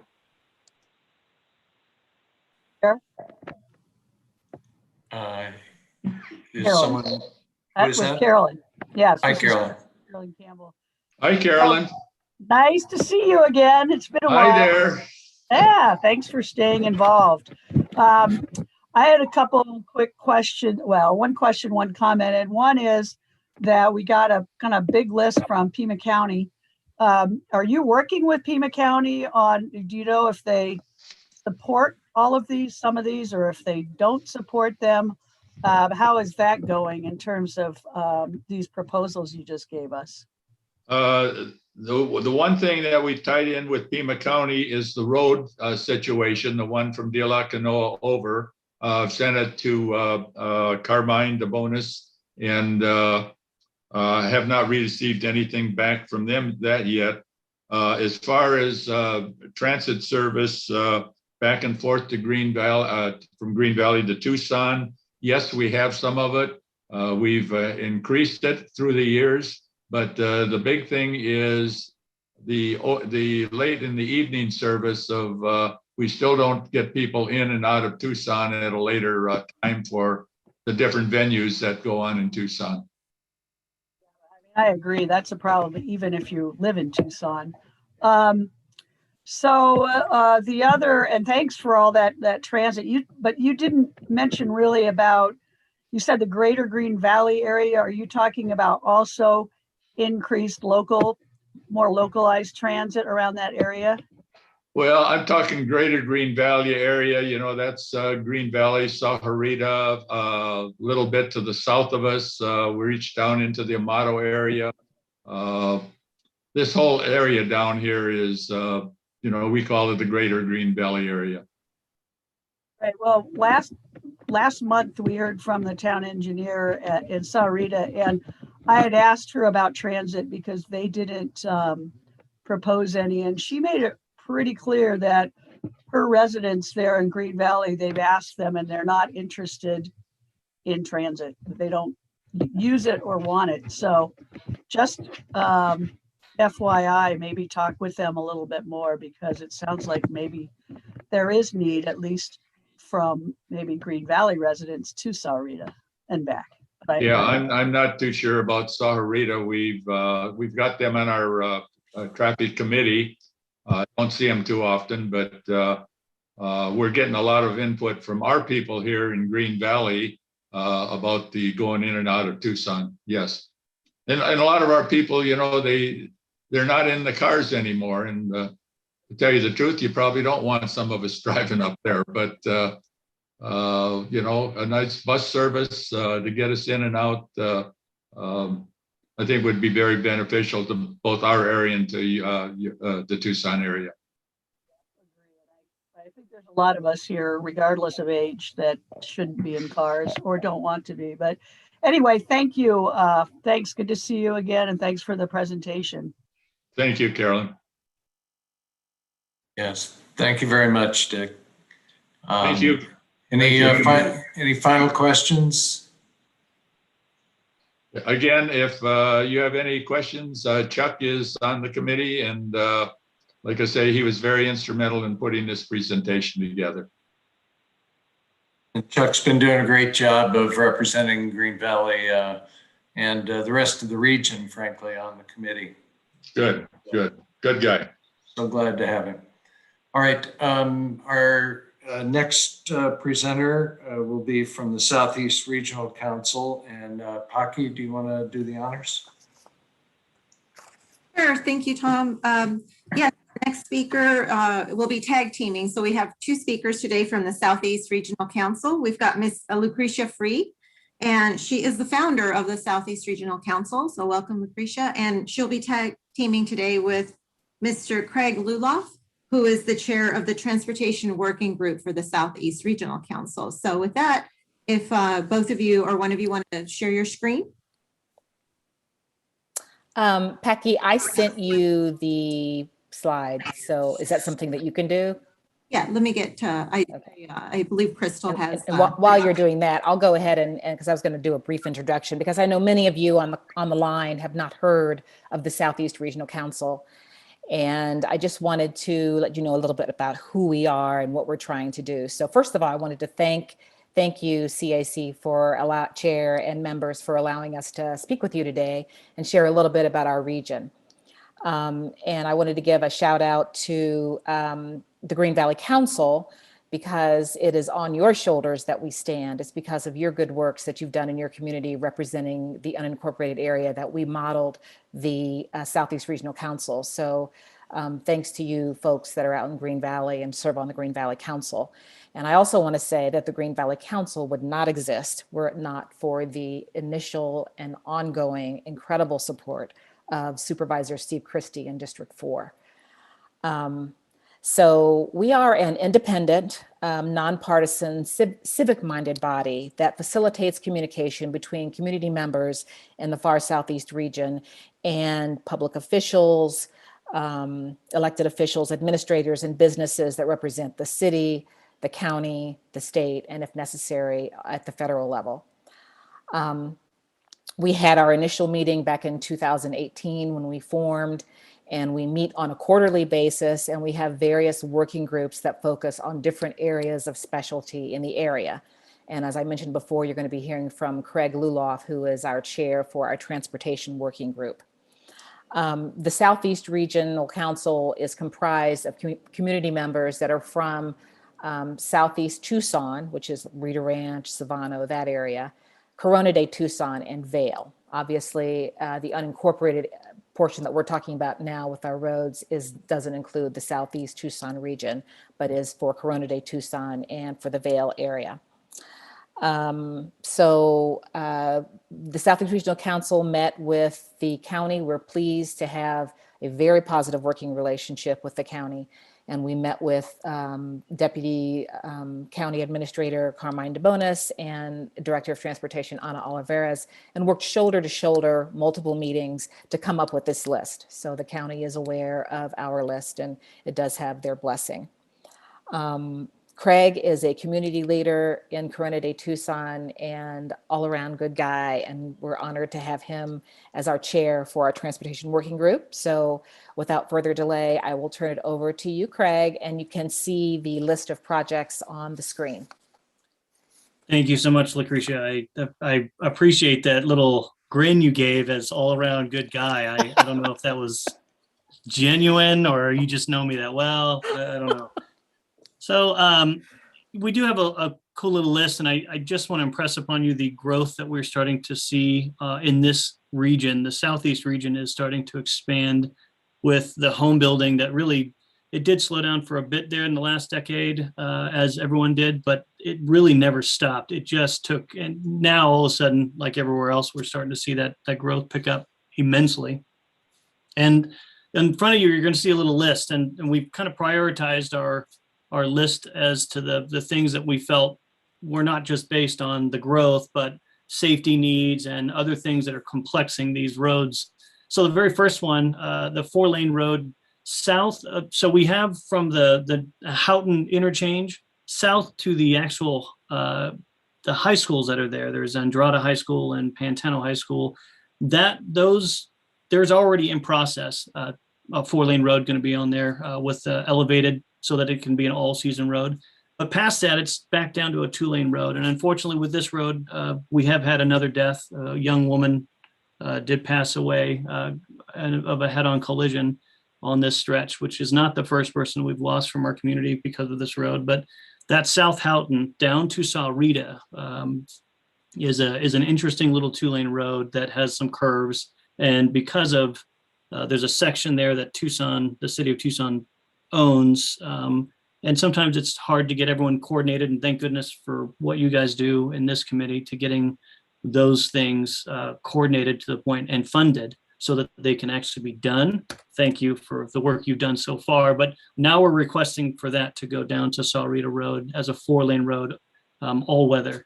The next one was expanding Marion Cleveland down from Houghton to Marion Cleveland, that road all the way down to Colossal Cave. On this little 2-lane stretch of road, we are experiencing incredible growth. I mean, the housing market on either side of the road going down this 2-lane road has also 2 high schools, and the Vail School District Transportation Hub pours in and out onto this road daily. And it is just a cluster. And I say that as respectfully as I can, but it is definitely something that needs to be considered. Expanding, the next one down is expanding Vail Road from Valencia to Marion Cleveland. This one actually is, you've got the tech park that is in Rita Ranch. This one, when people decide to go home, there's all this growth now heading down towards this road that I was just talking about. Marion Cleveland going from Houghton, this road feeds right into it. Not nearly the same need as the Marion Cleveland from Houghton to Colossal Cave, but this one has a lot of coming home work traffic and going to work traffic, which makes that intersection just a bit of a nightmare. We are starting to see on the 4th road down the expansion of Sahuarita Road from Sahuarita, the town. It's beautiful. They've got this 4-lane road separated. It's gorgeous. And it slaps right down to 2 lanes. And unfortunately, with this road going all the way to 83, we have seen this insane pickup of 18-wheeler traffic. This traffic has, just to pull out from my neighborhood onto Sahuarita to head up to 83 is the way I go to work every day.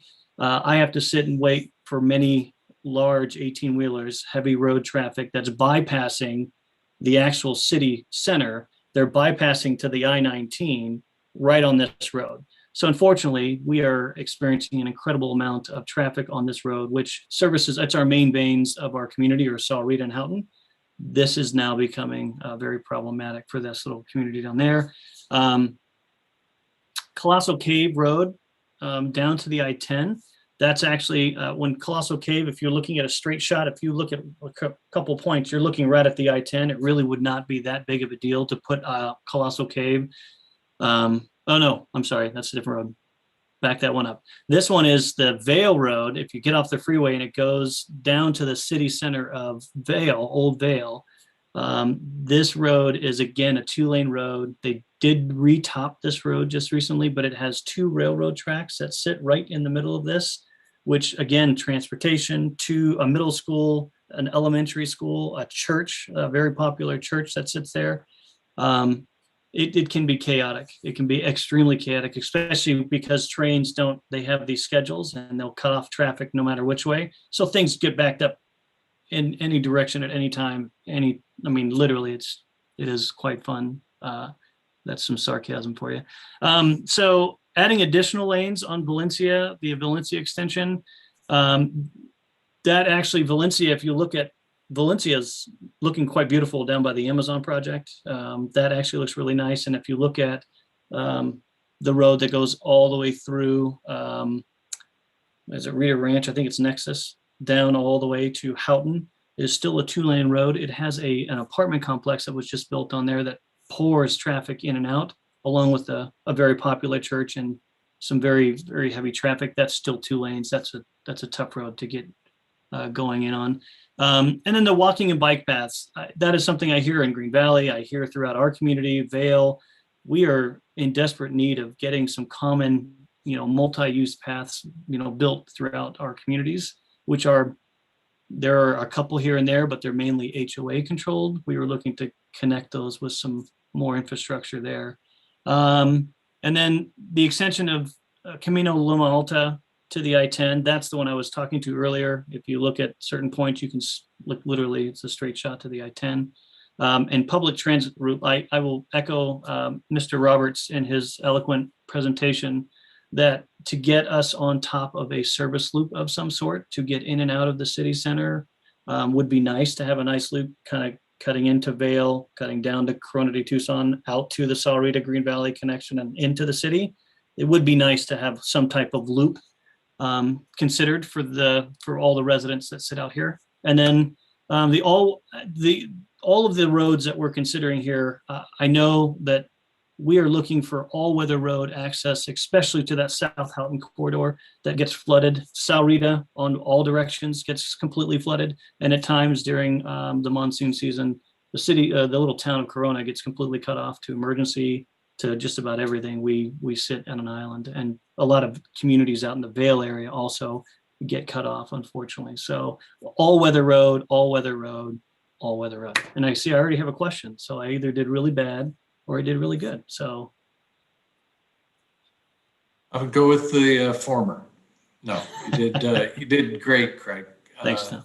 And we would love to entertain some questions now. Arlen, you want to kick us off? Sure, thanks, Craig, and maybe PAG staff can address this as well.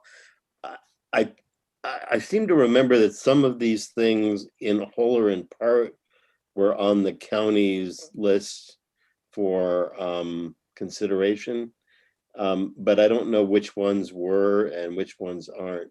Do you know? And or does somebody at PAG staff know? I don't know which ones were considered, so it would have to be referred to PAG on that one. And maybe not necessarily right this second, but either if PAG staff could get back to us about which ones are and which ones aren't, that would be good. Arlen, yeah, we have the list that the county submitted, and I'll compare it to the list that was presented today and let you know. Yeah, just send us an email out with that information. That'd be great. Thank you. I see Dale has a comment, question. Yeah, you mentioned priorities on this, and I wanted to clarify a couple of things. I assume the road projects are, as you indicated, in priority order.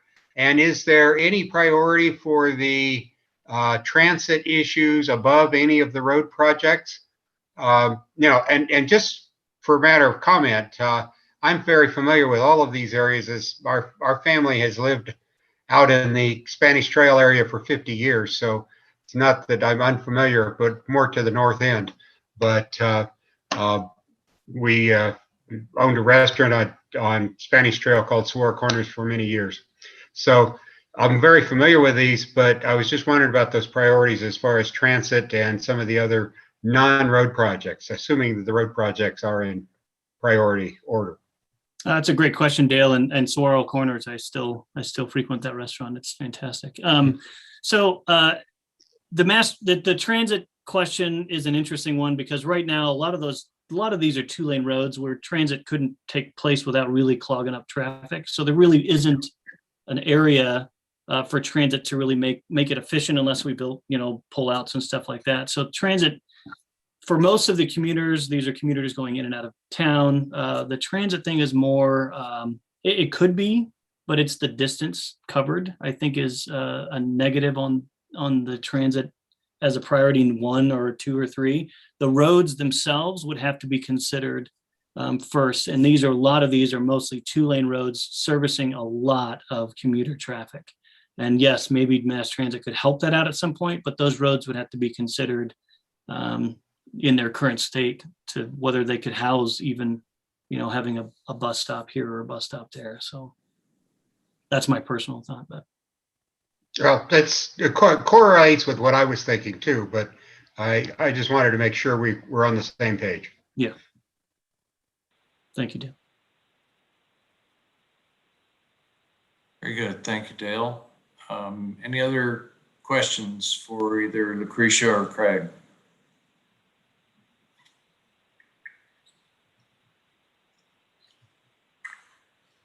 So I guess you did a very good job then, as it turns out.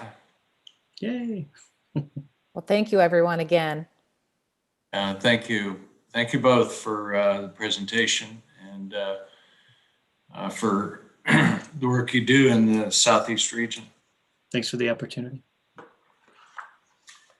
All right, as I mentioned at the beginning of our meeting, our ADOT representative was called away at the last minute, and we'll need to reschedule her presentation for a later time. I believe then next on our agenda will be Jim DeGrood, who will talk to us about the regional framework compliance and statutory components of it. So I'll turn it over to you, Jim.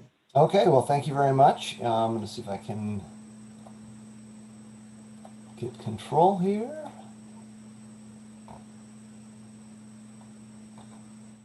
All right. Well, what I'm going to speak about today is a brief overview of the RTA's enabling legislation, as well as how the CAC's goals correspond to what's in that enabling legislation. And let's see. I still don't have, oh, now I have it. There we go. I'm in business now. Okay. For those of you who don't know, the original enabling statutes for the RTA were established in the early 1980s. At this point in time, the state was growing rapidly. They saw change needed, but the infrastructure was woefully inadequate. In fact, at the time that the state's enabling legislation was created for the counties to do a regional transportation authority, I don't believe I-10 and I-17 even connected at that point in time. You used to have to do the baseline shuffle. For those of you who remember back that far, the Phoenix connection of I-10 was one of the last sections of the interstate that was completed. By comparison, the city of Tucson or the Pima County region was about 550,000 population. We're at a little over 1 million now. The Phoenix population was about 1.6 million, and they're now north of 4 million. So been a tremendous amount of growth over that period of time, particularly in the Phoenix metro area. At any rate, what the state did was they saw that there were three different interests, if you will. You had what the Phoenix folks wanted. They wanted clearly a freeway system. Pima County had a hybrid need of interstate or freeway level improvements, or that was the desire that they saw at the time, along with arterials. And then you had the rurals, the other 13 counties. And as a result, there were 3 different statutes that were created, one for Maricopa County, one for Pima County, and one for the other 13 counties.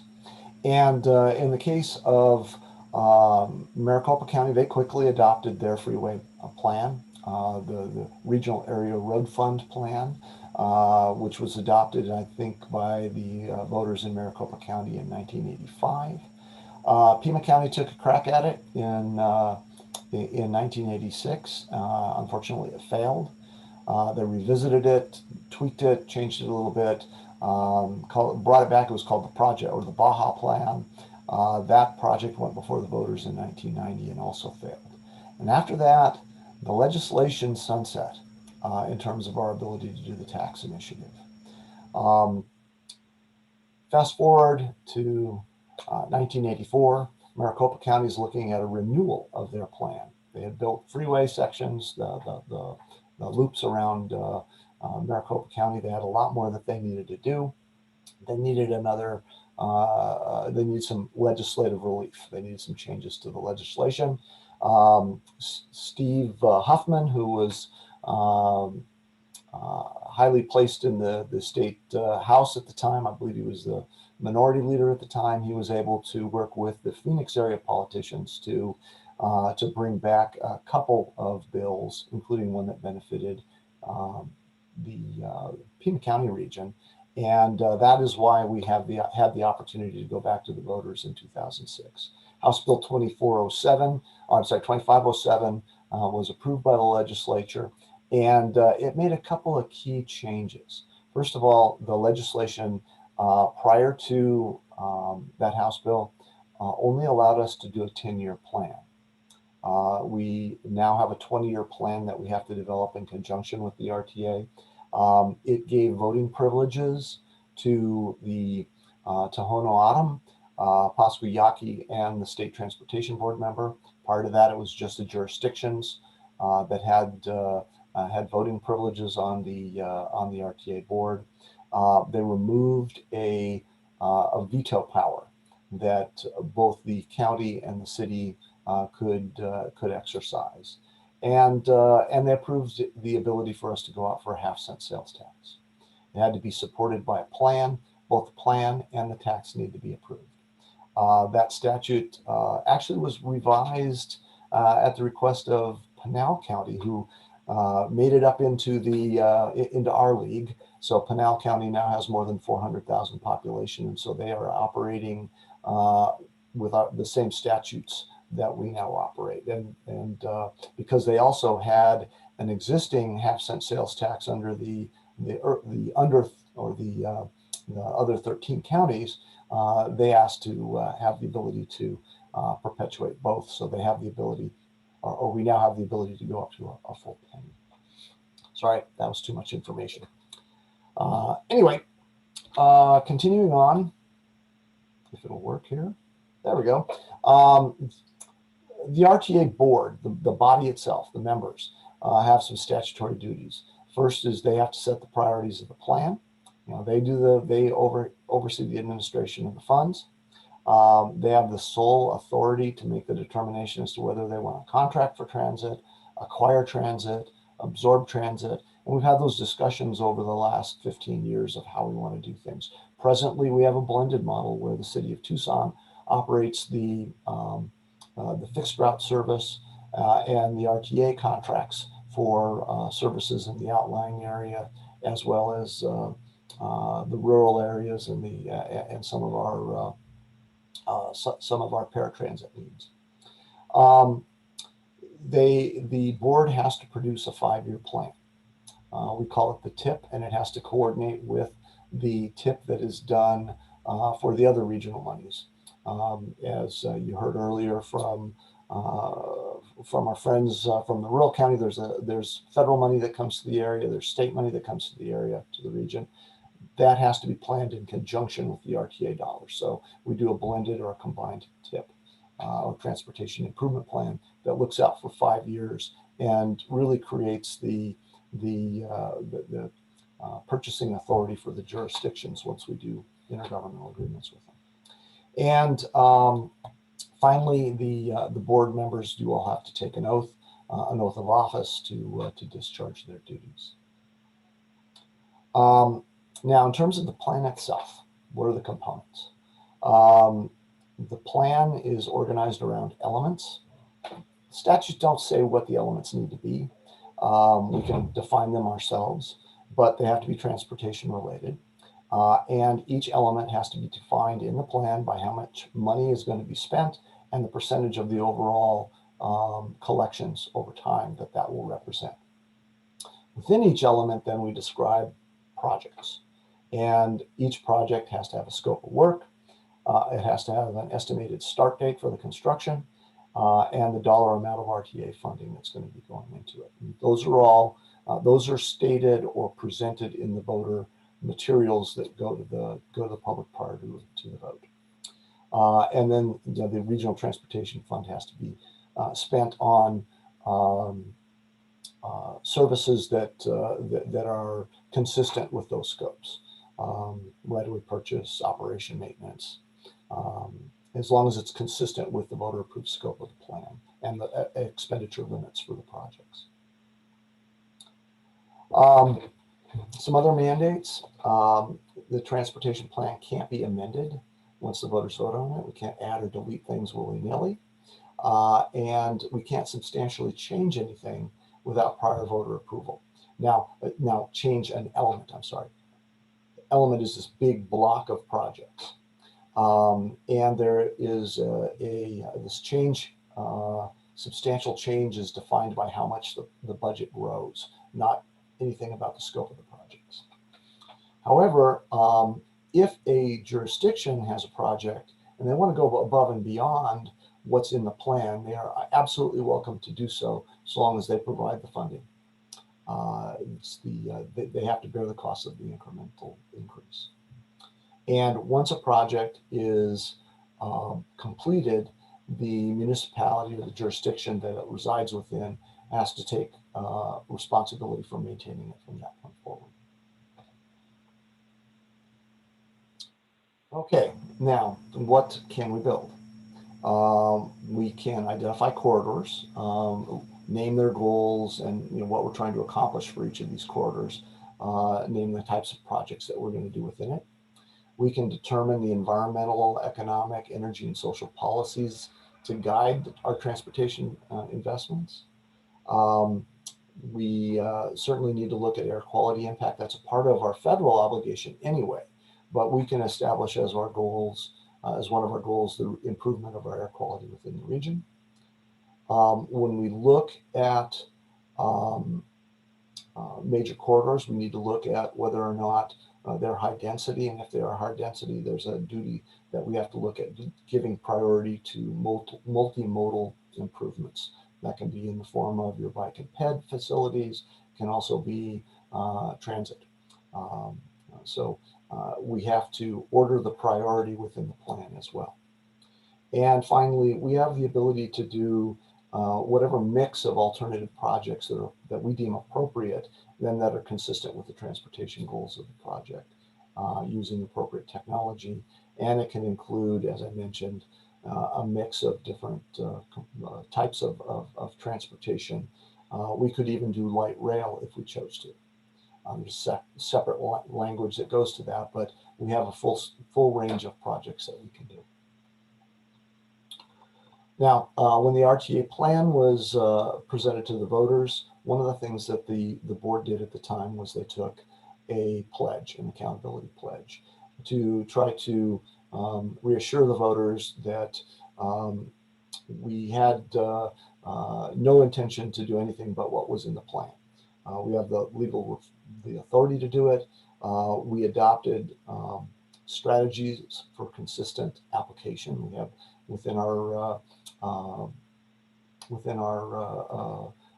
administrative code language that goes to uniform treatment amongst projects, so that a project in a more affluent part of the community isn't treated different than one that's in a less affluent part of the community. So there's consistent mitigation across them. We guarantee the ballot amount. So if it was in the project plan and presented to the voters, that dollar amount is available for that project. We committed to public corridor processes or planning processes. That's where you see your individual committees that will be formed to work on a project that affects their neighborhoods. That wasn't necessarily consistent prior to the RTA. different communities handled it differently. And we established the Citizens Oversight Committee, or the CART Committee, and gave them specific duties within the administrative code.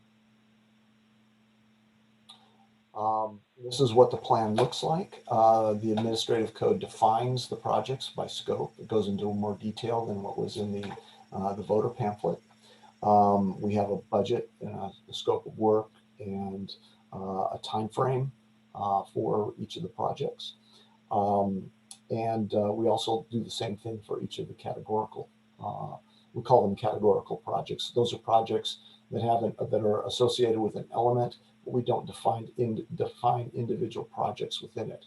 So we have, for instance, a category for intersection improvements, and we've built quite a number of these intersections. They can vary anything from as small as changing out the traffic signal hardware to something as grand as the Colburn-Valencia intersection that you may have heard about.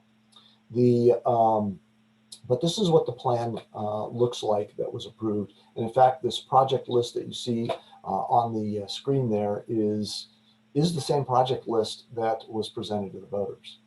We continue to present it in each of our documents. Whenever we do our mobility plan update, we continue to present the same document that was what was voted on to the public, so they have that access.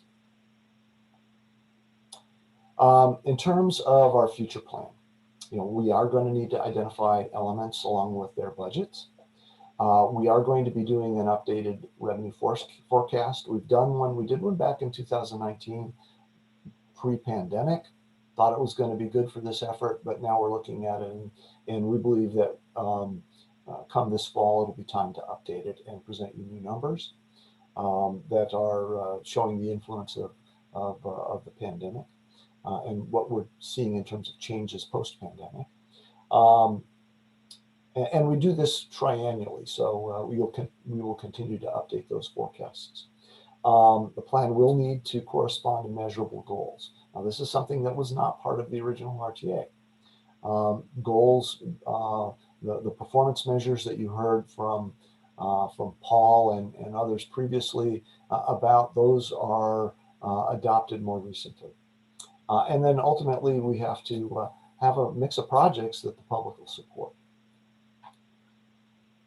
Now, as I mentioned, there is no preordained list of projects out there. It's to you all to determine. We've made no funding allocations. Anything that is presented to the RTA board will come through you. And all the projects will be subject to the same treatment. Now, in terms of how the framework that you adopted about 1.5 years ago corresponds to the statutes, I'm going to go through this real quickly. You had two goals. That one was reduce congestion. The other provide efficient crosstown mobility. Excuse me. The statutes permit the RTA to identify corridors and define the transportation problems, goals, and needs for each corridor. So clearly, you have the ability to look at those two goals. Improving transit ridership. The board has the duty to look at what transit properties they want to absorb or control. And the plan allows for you to give priority to multimodal transportation corridors and improvements along high-density corridors. Transportation goals of reducing crashes at intersections and reducing wildlife-related crashes. Again, many of the same, certainly the identifying corridors and defining the problems and goals is your province, and the ability to determine environmental, economic, energy, and social policies to guide your transportation investment decisions is authorized. Improving the conditions of existing roadways. Again, I believe the same sections of the statutes apply, together with your ability to determine the need for landscape buffers, noise barriers, pedestrian bypasses, multi-use paths, and other environmental measures relating to your plan. Providing safer bicycle and pedestrian facilities, I think, touches on those same same components, and maintain or improve air quality, another one that is specifically called out in the statutes. Improving access to workplaces. Again, it goes to the defining the corridors that serve these workplaces, as well as determining the policies to guide your investment decisions and allowing them to look at economic conditions or policies. And then finally, we do have, as I mentioned, the RTA administrative code. I know that Mr. Ellis went over in a lot of detail a couple of weeks ago for you, but we know that we will have to, once we arrive at a set of projects that you want to present to the RTA board, we'll have to update that administrative code to incorporate the decisions that you all make and recommendations. So with that, Mr. Chair, I've tried to be quick in the interest of time. Hopefully I haven't gone too far, but be happy to answer any questions. Thanks, Jim. I appreciate it. I'm sorry I cut you so short on time here. I think we have time for maybe one question or so, but I would suggest that perhaps the committee review the slides that Jim presented and forward any questions you have to him directly or through Pocky. Any quick questions here? Excuse me, Tom Bush. Yeah, Tom Bush. Yes. Yes. Yeah, I just have one reaching question. You know, throughout the RTA, we determine about defining corridors are important. Do we have a specific list of defined corridors from which we could branch out and know in terms of the various projects? And believe me, this time around, there are a lot of them. How they relate to those particular projects, defined corridors. Because to my knowledge, and I may be off track here, I don't know if we've ever defined the corridors, and I would understand that they may change over time depending on a few other goals. But it would seem to be a good place to start with regard to formulating and pulling together these projects, would be to spend some time on what we consider the corridors that will be in place during that 20 years we're talking about as best we can. And then to look at a number of supplementary projects that support those corridors in some kind of demonstrable way. And it would seem to me to be a way of paring down the wheat from the chaff, so to speak, in terms of some of these projects, which are a lot of them that we have to deal with. Thanks. To that point, we did spend a lot of time looking at corridors with the development of the original plan. If you go on to into the R mobility document and you look at the map that has all of the roadway projects on it, you'll actually see highlighted corridors that are overlaying the map. That, for instance, clearly the La Cañada, La Cholla, First Avenue, Craycroft, and Kolb Road corridors along and then going east-west, you had the beginning on the south, you had the Valencia, Ajo, and I'm not talking about right now in terms of what we identified the corridors for the current program we're operating under.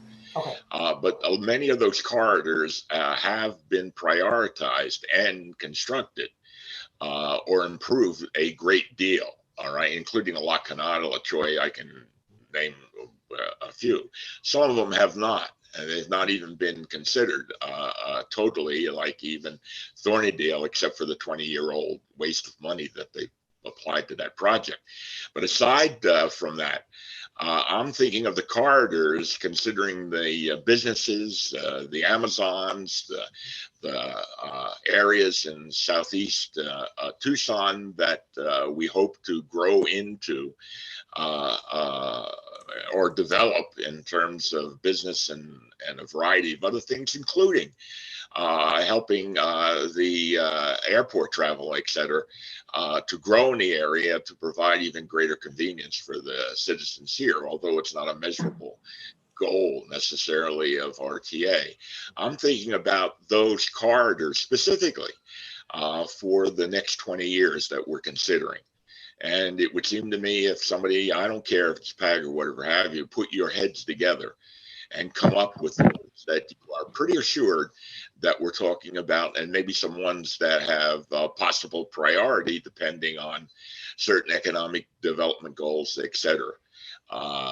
I don't see that, and I would have a great difficulty in trying to make decisions about these projects without it. Well, thanks. Your point's well made. You know, we certainly think that the existing corridors are still valid, and what we need to add from there is something we need to work with you all on.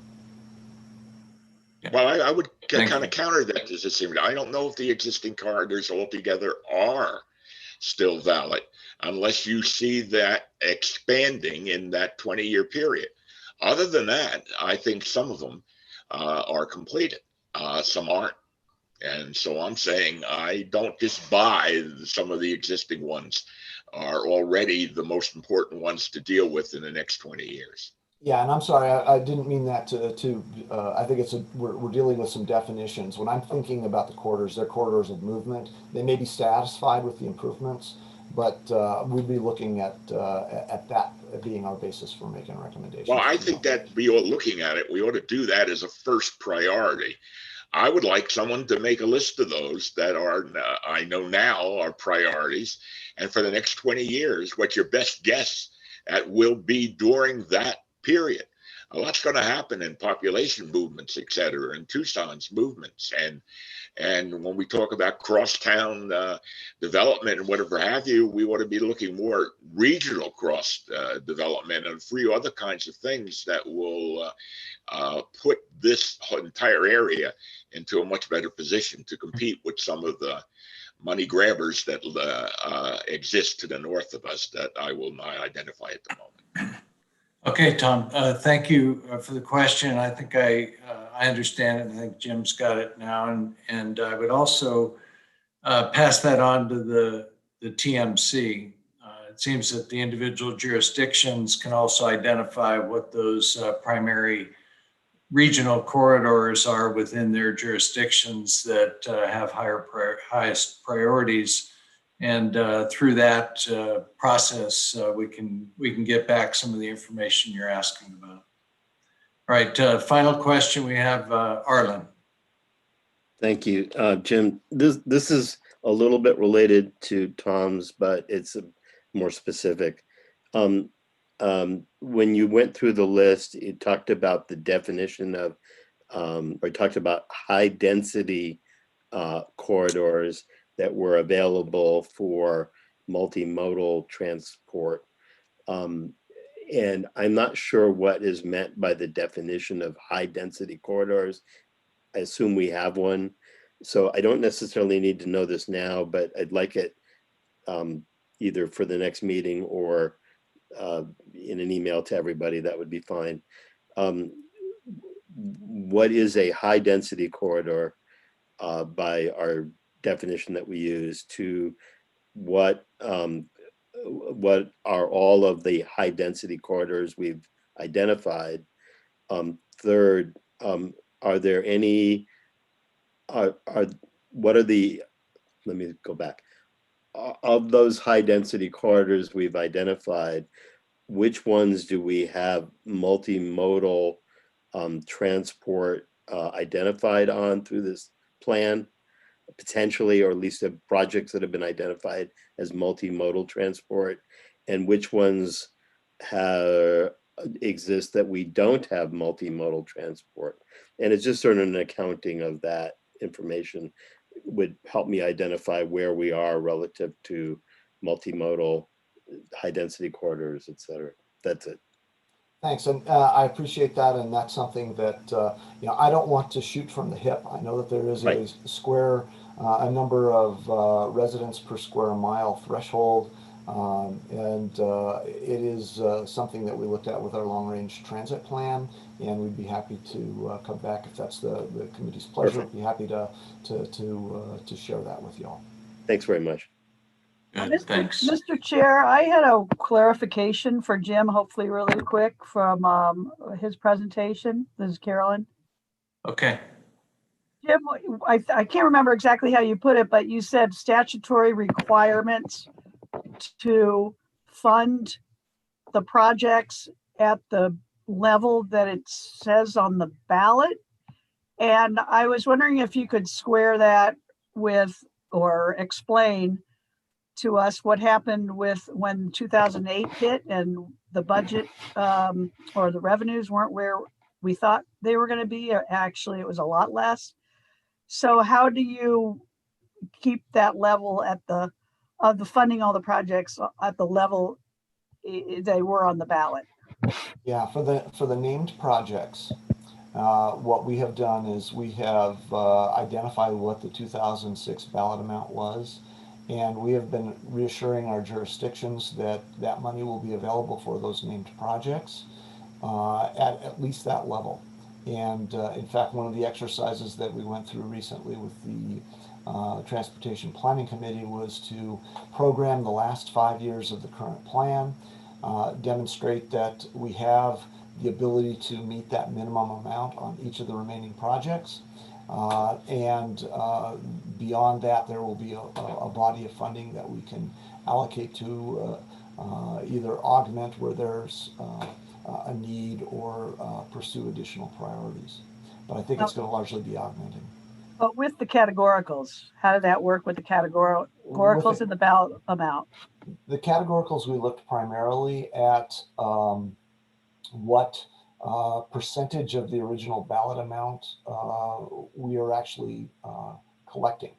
So the $2.1 billion that was identified in the RTA plan, our latest estimate is that we'll collect about $1.6 billion in real dollars, so including inflation, and it's a straight proportion on that. And so we've held the transit expansion because it's operations, we've held it to that. And then with the other projects, we've really looked at what their